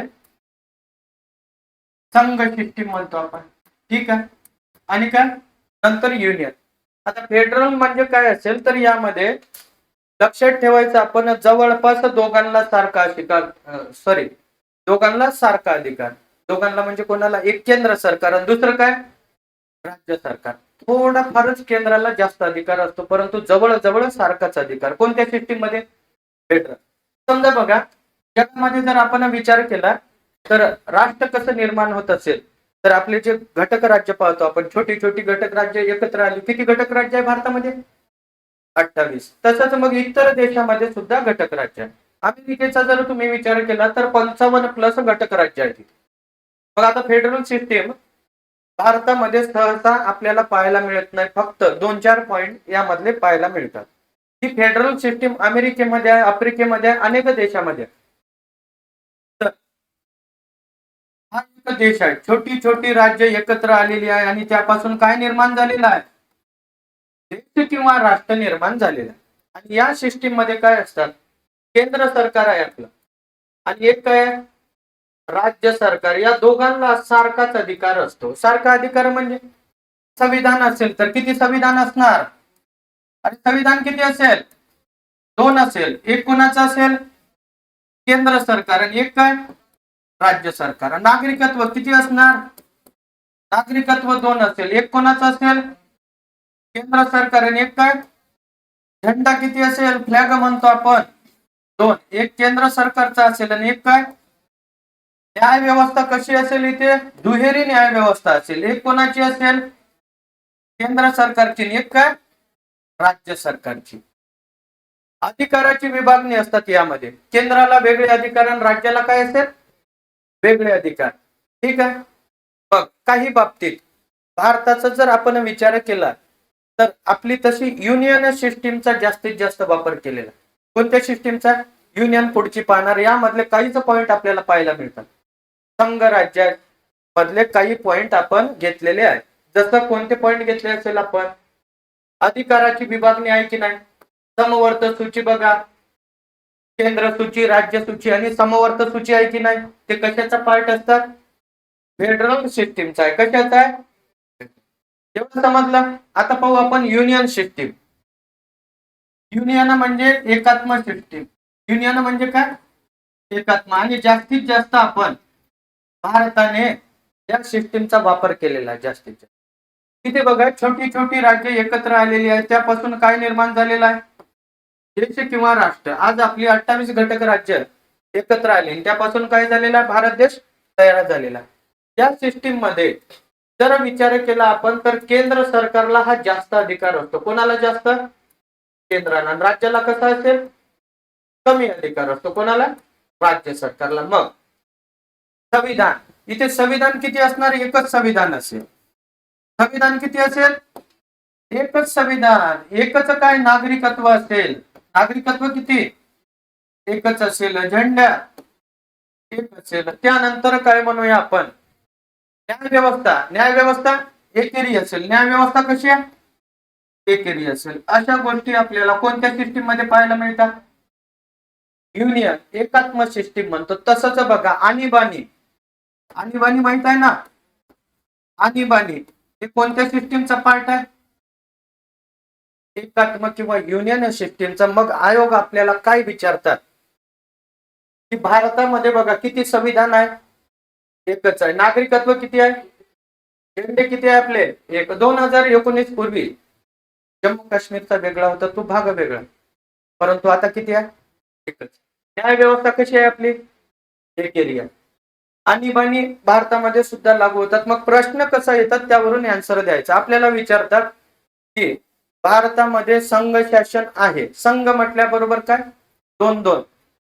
मग खालील पैकी भारत हे कशाचं उल्लंघन करतात? तर संघ सिस्टीम मध्ये हे दोन दोन दोन दोन गोष्टी पाहायला मिळतात. मग आयोग म्हणणार तुम्हाला एका ऑप्शन मध्ये नागरिकत्व असेल तर कशाचं उल्लंघन झालेलं? एकेरी नागरिकत्व. दुहेरी नागरिकत्व कुठे आहे? फेडरल सिस्टीम मध्ये. प्रश्न येतात त्यावेळेस समजेल, परंतु हे कन्सेप्ट समजला का? ठीक आहे. आता आपल्या भारतीय राज्यघटनेमध्ये जर विचार केला आपण तर आपली जी व्याख्या आहे ना, इंडिया म्हणजेच काय?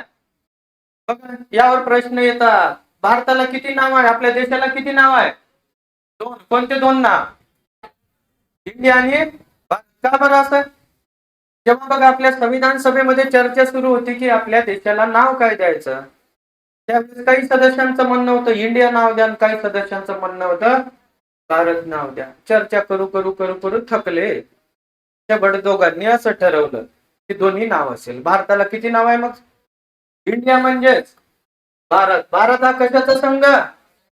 बघा या स्टेटमेंटवर अनेक वेळा प्रश्न आलेला. भारत हा राज्याचा संघ आहे. संघ राज्य म्हटलं का? नाही, राज्याचा संघ आहे.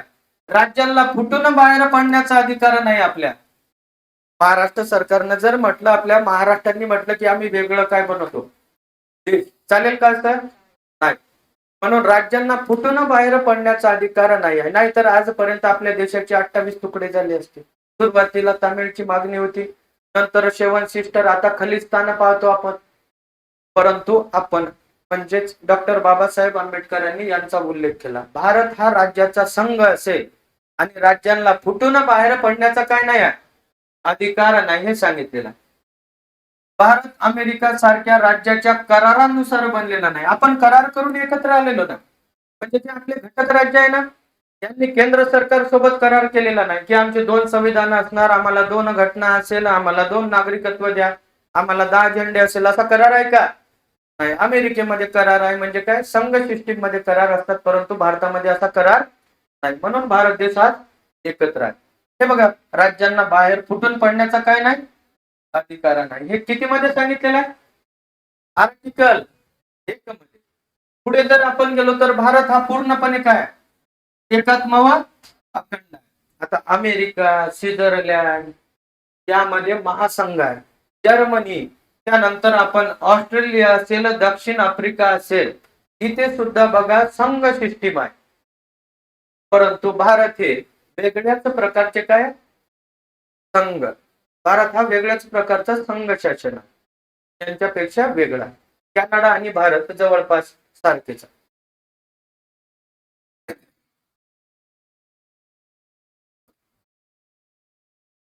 आता आर्टिकल 2 वर तेवढे प्रश्न येत नाही, परंतु 2 मध्ये काय सांगितलं असेल तर 2 मध्ये आपल्याला सांगतात भारताबाहेरील क्षेत्र कुठे समावेश करून घेणे?